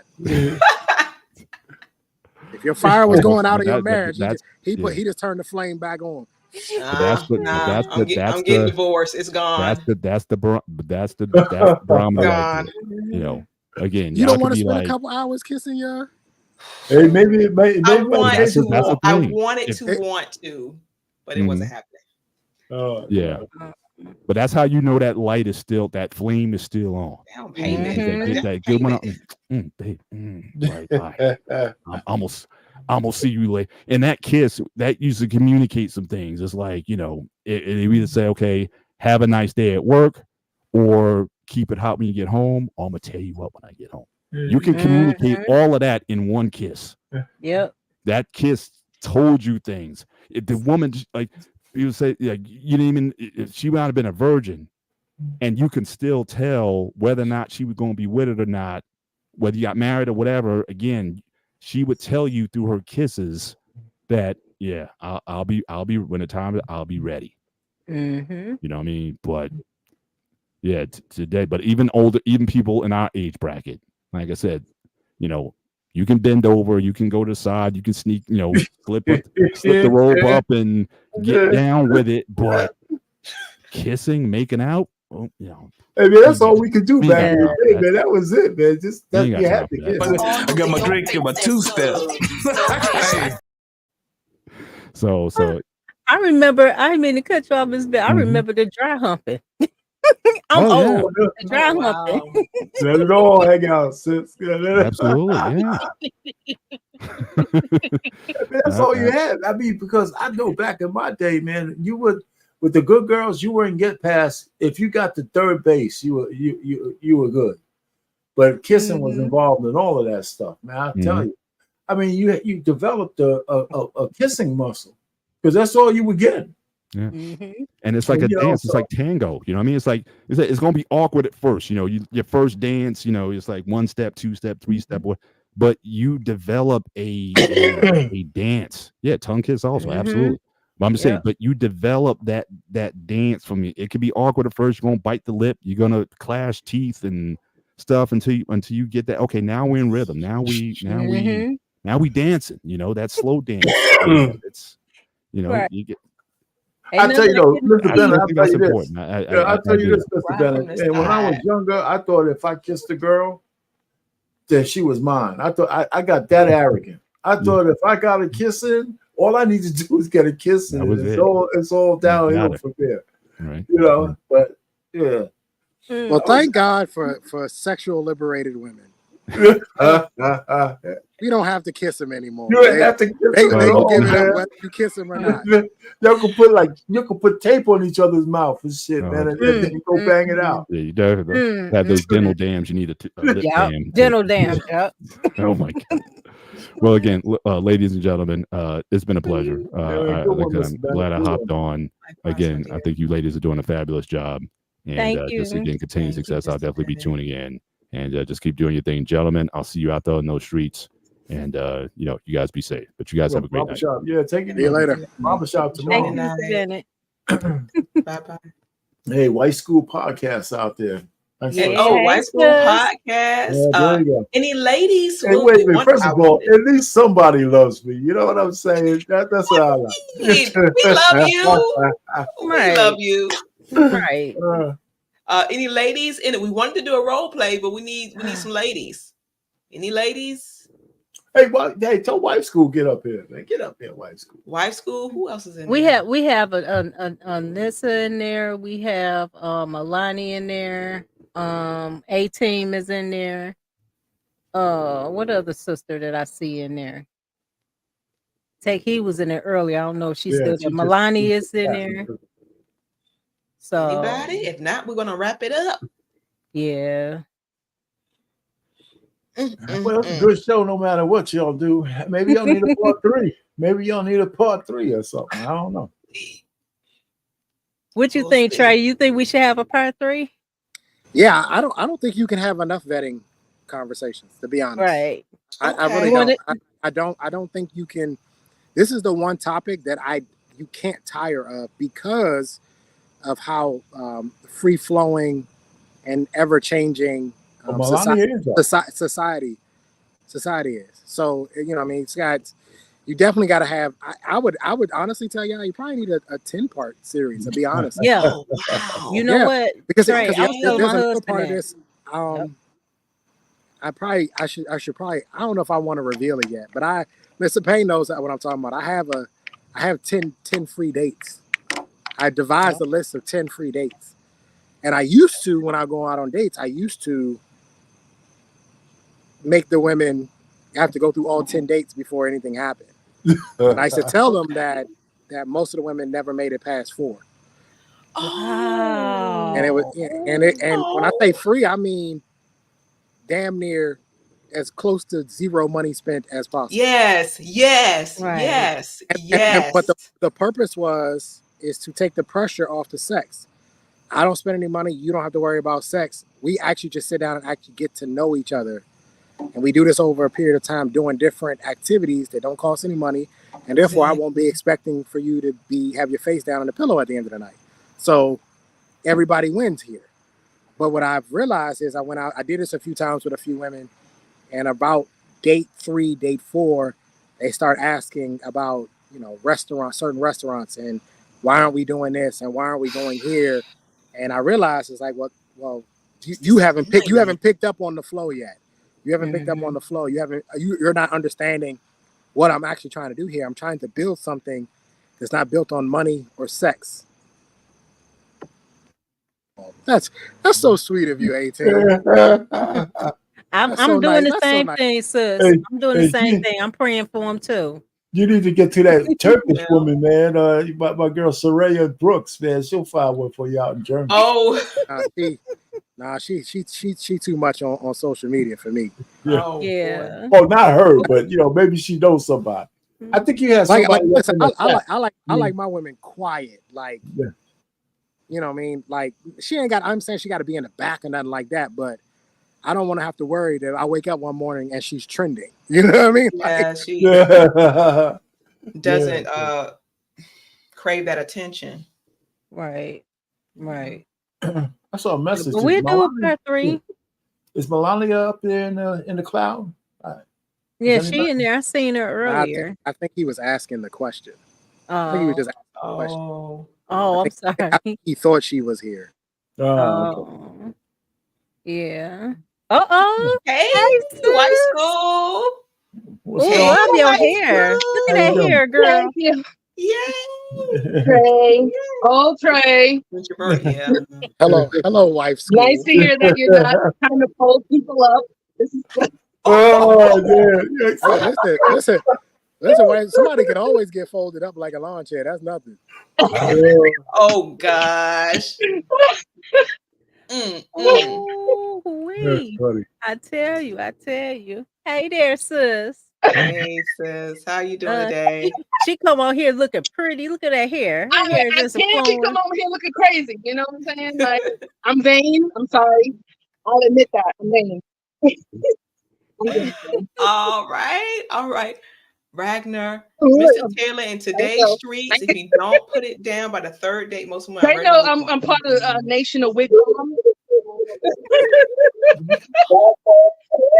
Yeah, she's feeling good today.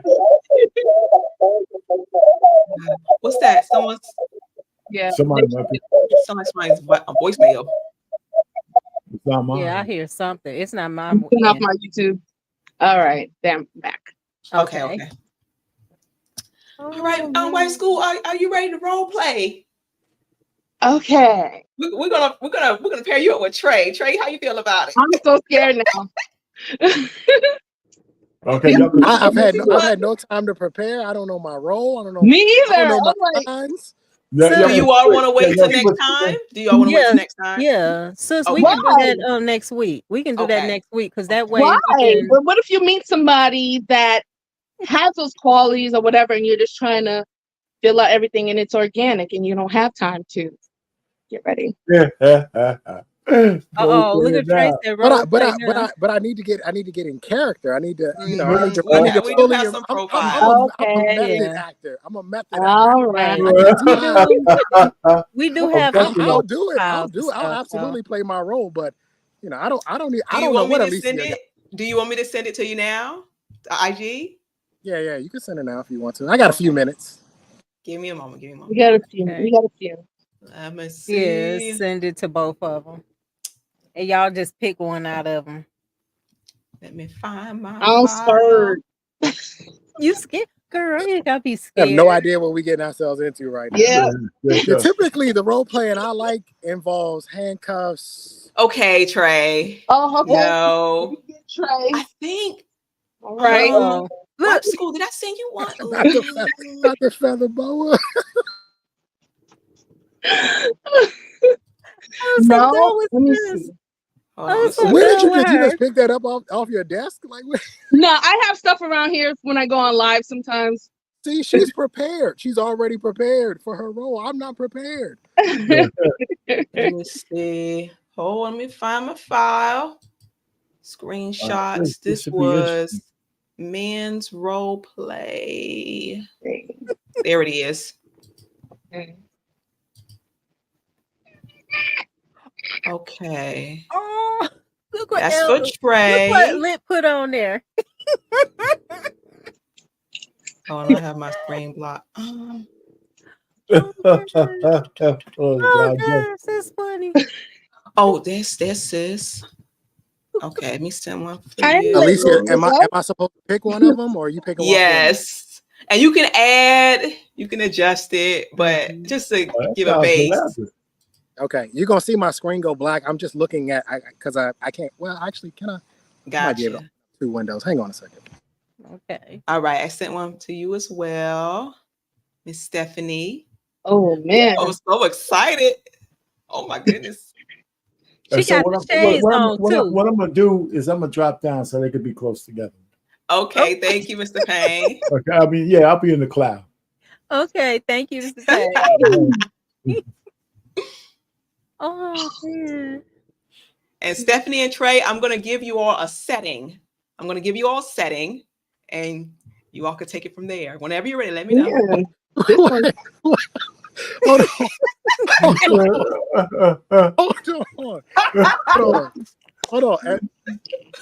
Is it what are we doing here? Am I trying to get her? Is that what's happening? For marriage. Oh, we're married. Vetting me for No, marriage. vetting for Or- marriage. Yeah, you're Oh, I'm vetting. vetting her for marriage. Okay. Yes. Hang Are on. we Hang on. ready? Let me look at this one more time. Hang on. Got it. White school got the gay face on. She ready now. She looking at that profile. It's like, okay, which one I'm gonna choose? Yeah, these are pretty horrible. Is the number my salary? Yes, yearly salary. Boy. I couldn't make everyone perfect. It's gonna be tough.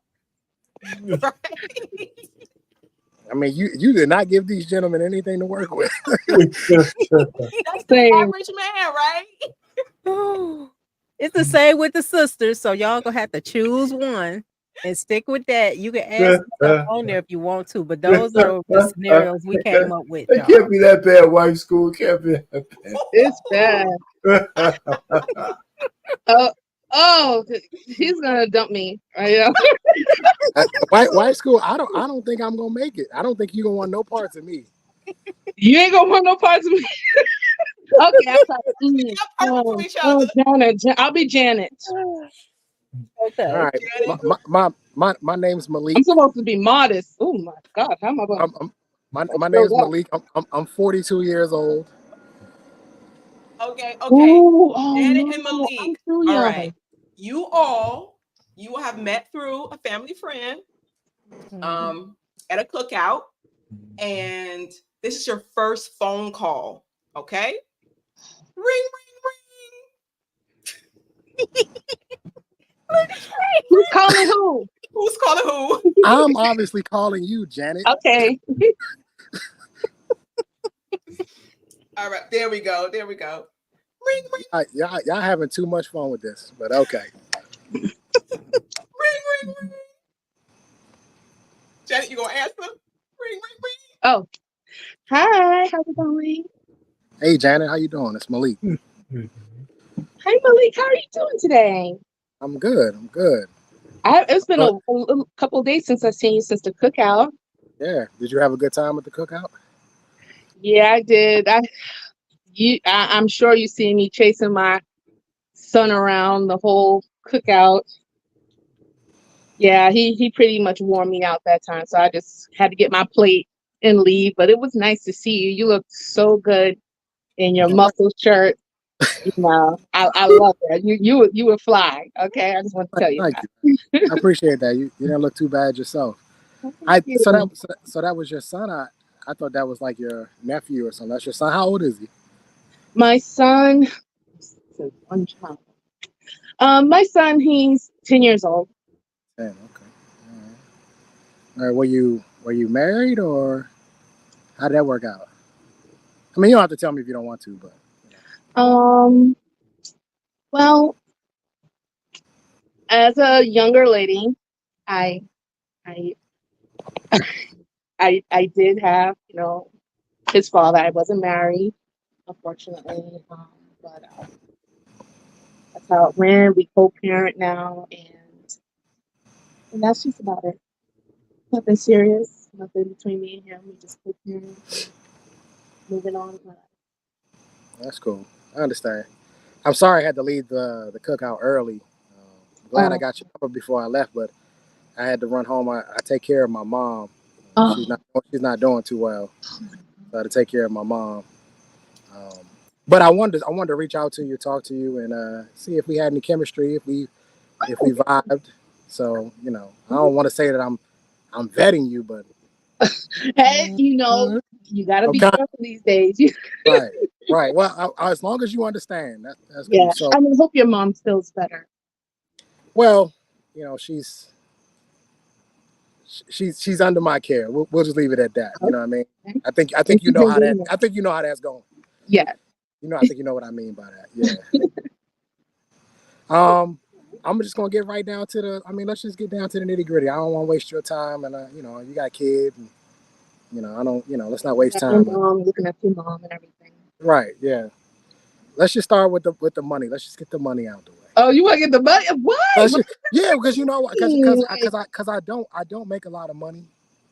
I don't make a lot of money, and I don't want to sit here and lead you to believe that I make a lot of money. I mean, I'm pulling in about 30,000 a year. It's respectable, I guess. Oh, I'm on the same along the lines. I have like 36,000. That's fine. Okay, so that's not on the same level. That's awesome. Cool. That's not going to be a problem for you, I guess. Then. Oh no, that's definitely not a problem. It's more so. I mean, I learned from the last situation. My son's father had. Yo, Janet. What? Janet, open Yeah. up. Who's that? You know who it is, girl. Open it up. You are not supposed to be here right now. Don't am make me kick in this busy, door. but this impromptu showing up is, disrespectful. I talked to you about this before. What do you need? Do you need something, or I want to see my son. you want to see your son? Oh, well, that's not a problem. You want me to get him for you? Do you need anything? Snacks? Clothes? What are you doing? Oh, I'm handling my Better business. not be another man around my son. Open up. Well, if it is, that's my business. And for right now, I am just talking on the phone with a very, very nice, good friend of mine. And that's none of your business, but I'm being respectful for us. So I'm going to fix his bag for you and get his snacks. And then what time are you coming back? Or are you going to keep him? Just give me my son. I'll see you when I see you. You see me when you see me.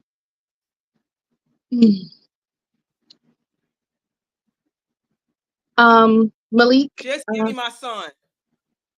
Yeah, you want to call me back? Or? Yeah, can I call you back in a couple of minutes? Yeah. I am so sorry. Yeah. I'm cool. I'm so sorry. This is just so embarrassing. So hopefully I can talk to you again. And I hope your mom feels better. Sorry about Thank you. All right. Have a good night. 5 minutes later. Ring, ring, ring. I hope he picks up the phone. Malik, you answer. Oh my God, he's not even gonna call me back. Stupid Leroy's messing up my chances. Hey, I'm insecure and I'm a felon, so I ain't trying to get in trouble. I ain't trying to go back to jail, so I can't do baby daddy drama. I'm a felon and I'm insecure, so I can't do it. I just wouldn't answer the phone. Man, Dad, you a felon? Okay. I was going to tell you, Janet, but your baby daddy came. Well, I can't repeat my past. He was a felon, and so I have to do better. I had hopes. Maybe seeing that you were a good man, you took care of your mom, and I was like, wow, he really, has good character. Takes care of business at home. But I mean, we could be friends. I mean, if you're saying you're insecure and you don't, maybe jealousy might spark. I don't want to. Yeah, I don't. Are you dealing with stuff like that? Have you seen any therapy? I don't know if I would be able to deal with it. I mean, he kind of popped up at your spot, unannounced. He making demands. I just don't know if I can handle that. And the last thing I need is for the two of us to, me and him to get into some sort of scrap. And I already got a record, and that don't work out for me. I'm sorry about that. What's most important is that you're looking after your mom, and I don't want your mom to, miss out on her son and what you're doing for her. So yeah, maybe who knows? Who knows what the future? Who knows what the future holds? Maybe somewhere down the line, probably in 8 years when your son is grown, maybe we might be able to work something out. But yeah, I don't think we fit, and I wouldn't want to. Obviously you got to work that out. The two of y'all got to work that out, at least to become a little bit more amicable. Yeah. I mean, nobody. And I can't go to jail because who's gonna take care of my mama? I don't want you to go to jail, okay? and I ain't got no bail money because I only make 30,000. So. Oh man, this is probably not good. But I mean, you're chill, you're cool. I mean, I can hit you up, say hi, whatever. just check on you, see how you and your mom are doing, or go to a Yeah, movie for sure. sometime here or there. It doesn't matter. It doesn't be whatever. But I really appreciate your time, Malik. Right, Malik. Malik, that's right. Right. All right. You just don't end up in jail. All those muscles you got, from being in there, just keep it, okay? You're looking good. I got you. I'll do my best. Okay. Have a good night, Janet. You too. And scene. That was nice. That was See, fun. you think I treated the felon? I was going to tell you that I was working my way. You just don't lead with that like I'm a felon. You know what I mean? I had to massage that in there, wife school. I had to massage it in there. It was okay. I didn't like when you said that felon. I was like, and then you said I'm insecure. And I'm like, oh man, this is. Hey, wife school. I'm reading right off the paper. Oh man, I'm reading it right off the paper. Insecure, felon, 30,000. I'm a good listener and I'm honest though. Thank you for being honest. I respected that. But on my profile, I'm 22 years old, so I was kind of young and dumb, and I'm 210 pounds. And I know you don't like big women. Are you? See.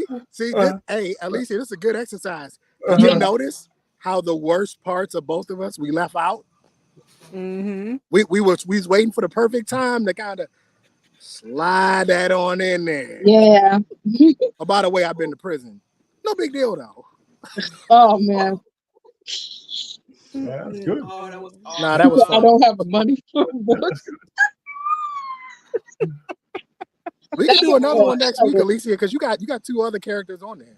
Yeah. But it was nice. See, I was being respectful, nurturing, and kind. Caring about his mom and everything. And I was about to become clingy. I can feel it. I was like, man, that tinge of desperation to keep him because he had muscles, from being in prison. So, but I was a little bit superstitious about, felons and insecurity. So. Oh shoot!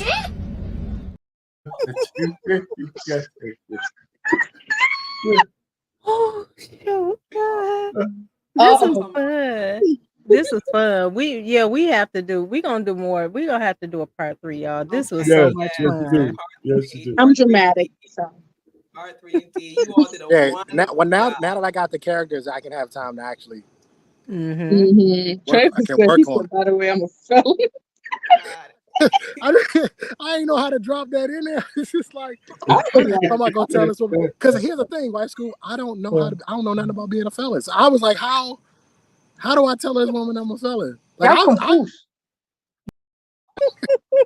I like how you put it in there. Like basically, you have some type of temper, right? And something that's disturbing what you're trying to do might make you end up back in prison. So I was like, okay, I like how you said that because you were kind of keep a focus on us, but quick on my keeping your feet. boundaries, Quick on my feet.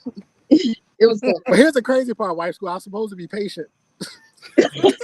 patient on there too. I was like, I don't know how I'm gonna work patient in there. Because Alicia threw a hell of a curveball. I was not expecting the baby daddy to come in. Hello, open the door. I was like, oh my God, this is so embarrassing. Surprises. You never know.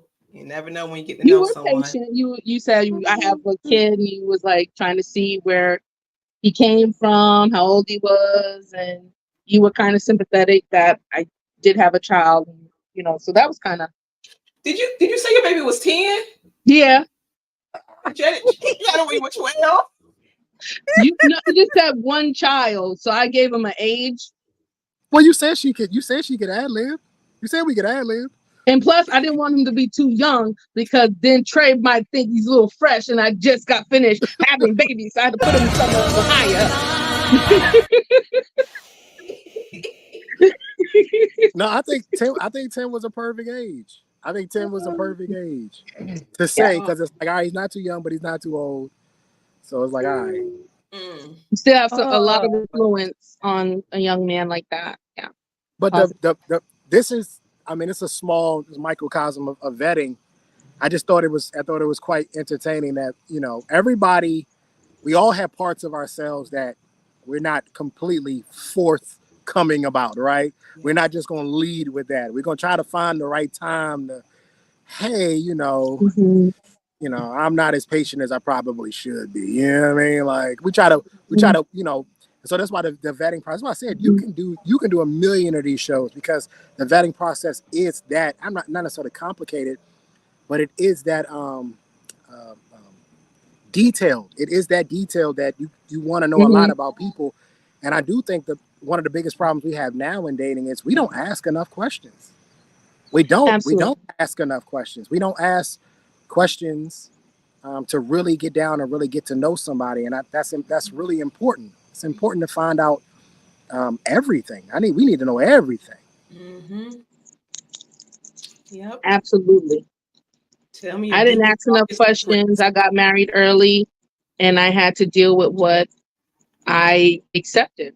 Mm-hmm. And like you said, the mask was on. Then when it came off, even for myself, you know, I was like, this is crazy. So I found myself like having to step in and do a lot of things. Now that took me out of that feminine role. So now it makes me more masculine. Now there's two striving energies going there. So it just wasn't good. You know what I'm saying? So I didn't do, like Trey said, enough questioning, enough time around the family, because you're not just marrying them, you're marrying their family too, whether you believe it or not. Mm-hmm. And the drama that comes with that, potential drama anyway. Yeah. Oh, I got a whole list of questions for Mama now. I got a bunch of questions I didn't ask her. I'm serious. I didn't ask her Mama a bunch of questions because I didn't ask the questions of what kind of daughter did you raise. I got questions now for Mama. Everybody getting interviewed at this point. Everybody, listen. It's like when I was in the military, they used to send everybody, sit you outside in the hallway, and everybody had their turn to come in, come get interviewed. Everybody getting interviewed at this point. Sisters, brothers. I need to know what I'm getting myself into because I didn't ask enough questions in my previous relationships. I didn't ask enough questions. I didn't, and not necessarily that I was blinded by the beauty, but I wanted it to work. So because I wanted it to work, I didn't ask the questions that I thought might be problematic, right? Because I wanted it to work. Well, she fine as hell and she treat me good, so I don't want this to fail. So I'm not asking that question. Yep. But what you realize is those things that you didn't ask have a way of creeping up later on. Oh yeah, because you didn't address them at the time. Punching you right in the gut. Oh yeah. Reality. But ladies, I had fun. I'm out. Yeah, we're about to be out too. You did a wonderful job. Bye, Malik. Thank you. I'll be prepared next week. I promise. Okay. You gonna change Mama's diaper? What's that? What did you say? You gonna change Mama's diaper? Oh man. Yeah. I gotta go check. I gotta go check. You know, she don't wake up and go to the bathroom in the middle of the night, so I gotta go get her up and I was like, where do you come up with that? I was reading, I'm like, what in the world? It's what I do. It's what I do. It's really treacherous. That's a taste. He's a felon. He taking care of his mama. He only make $30,000, but he's patient and honest. But he's insecure. Come on, Trey. Don't you want to be a basic man? Here's the funny part, white school. At one point in time in my life, I was. I know. See, I was. You should know. I was. Maybe not a felon. No, I wasn't a felon, but when I was in the military, I ain't had no damn money. And I was silly, young, making stupid mistakes and traveling the world thinking I had it like that because I could go anywhere. I could hop on a plane for $15 and be in Germany in the morning. And just being silly. You know what I mean? You grow up. And that's why I say, for me, one of the things that I'm always vetting in, I'm looking at your maturity level. How do you handle things? It's important. It's important. I have a 5-year-old daughter and she's watching you. She's going to be watching. You will influence her whether we like it or not. Yeah. You know what I mean? You're going to influence her. And what I want my daughter to see is a mature, classy, elegant, and dignified woman. That's what I want her to see. It's important to me. But y'all have a good night. This was fun. Thank You you too. Trey. Thank you, Trey. Later. Bye. All Wife right, swoop. ladies. Yeah, Good good show. stuff. Another good show. Keep it up. Thank you, Good wife Arcane. swoop. We will see you later. Arcane. Appreciate Hey, you. good job on that skit. That was pretty damn Thank good. you. Gangs was Where's fun. my Fun. academy? Yes, ma'am. Yes, ma'am. You did a wonderful job. You handled that so well. Yes, you did. With, Thank you, with All right, sis. Arcane, let's Yeah. go. No, What you say? What you say? There you I go, said, wife. okay, Arcane, your turn. Yeah, next time. Yeah. All right, And- my people. We are going to wrap it up. We'll have a part 3.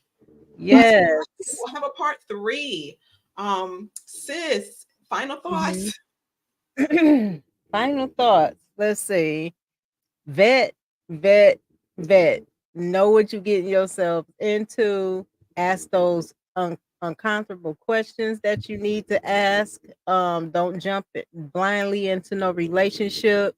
Don't fall for the representative. We all walk around with a representative, but sooner or later those representatives fall off. So you really need to test the waters a little bit when it comes to vetting someone. Ask them the uncomfortable questions and see how they react. So yeah, I'll have more, but I don't want to go into it, sis, because next week we got some more stuff to go over. All right. And I say, I agree with sis. Role play the worst case scenarios. See how you handle it. Right.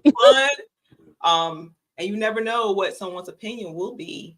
It comes down to the, when what is it when the S hits the fan? Ah, It's the whole point to stick it out to the end. yes. All right. Thank you all for watching. We love y'all. Peace. Bye, y'all. Bye. Peace.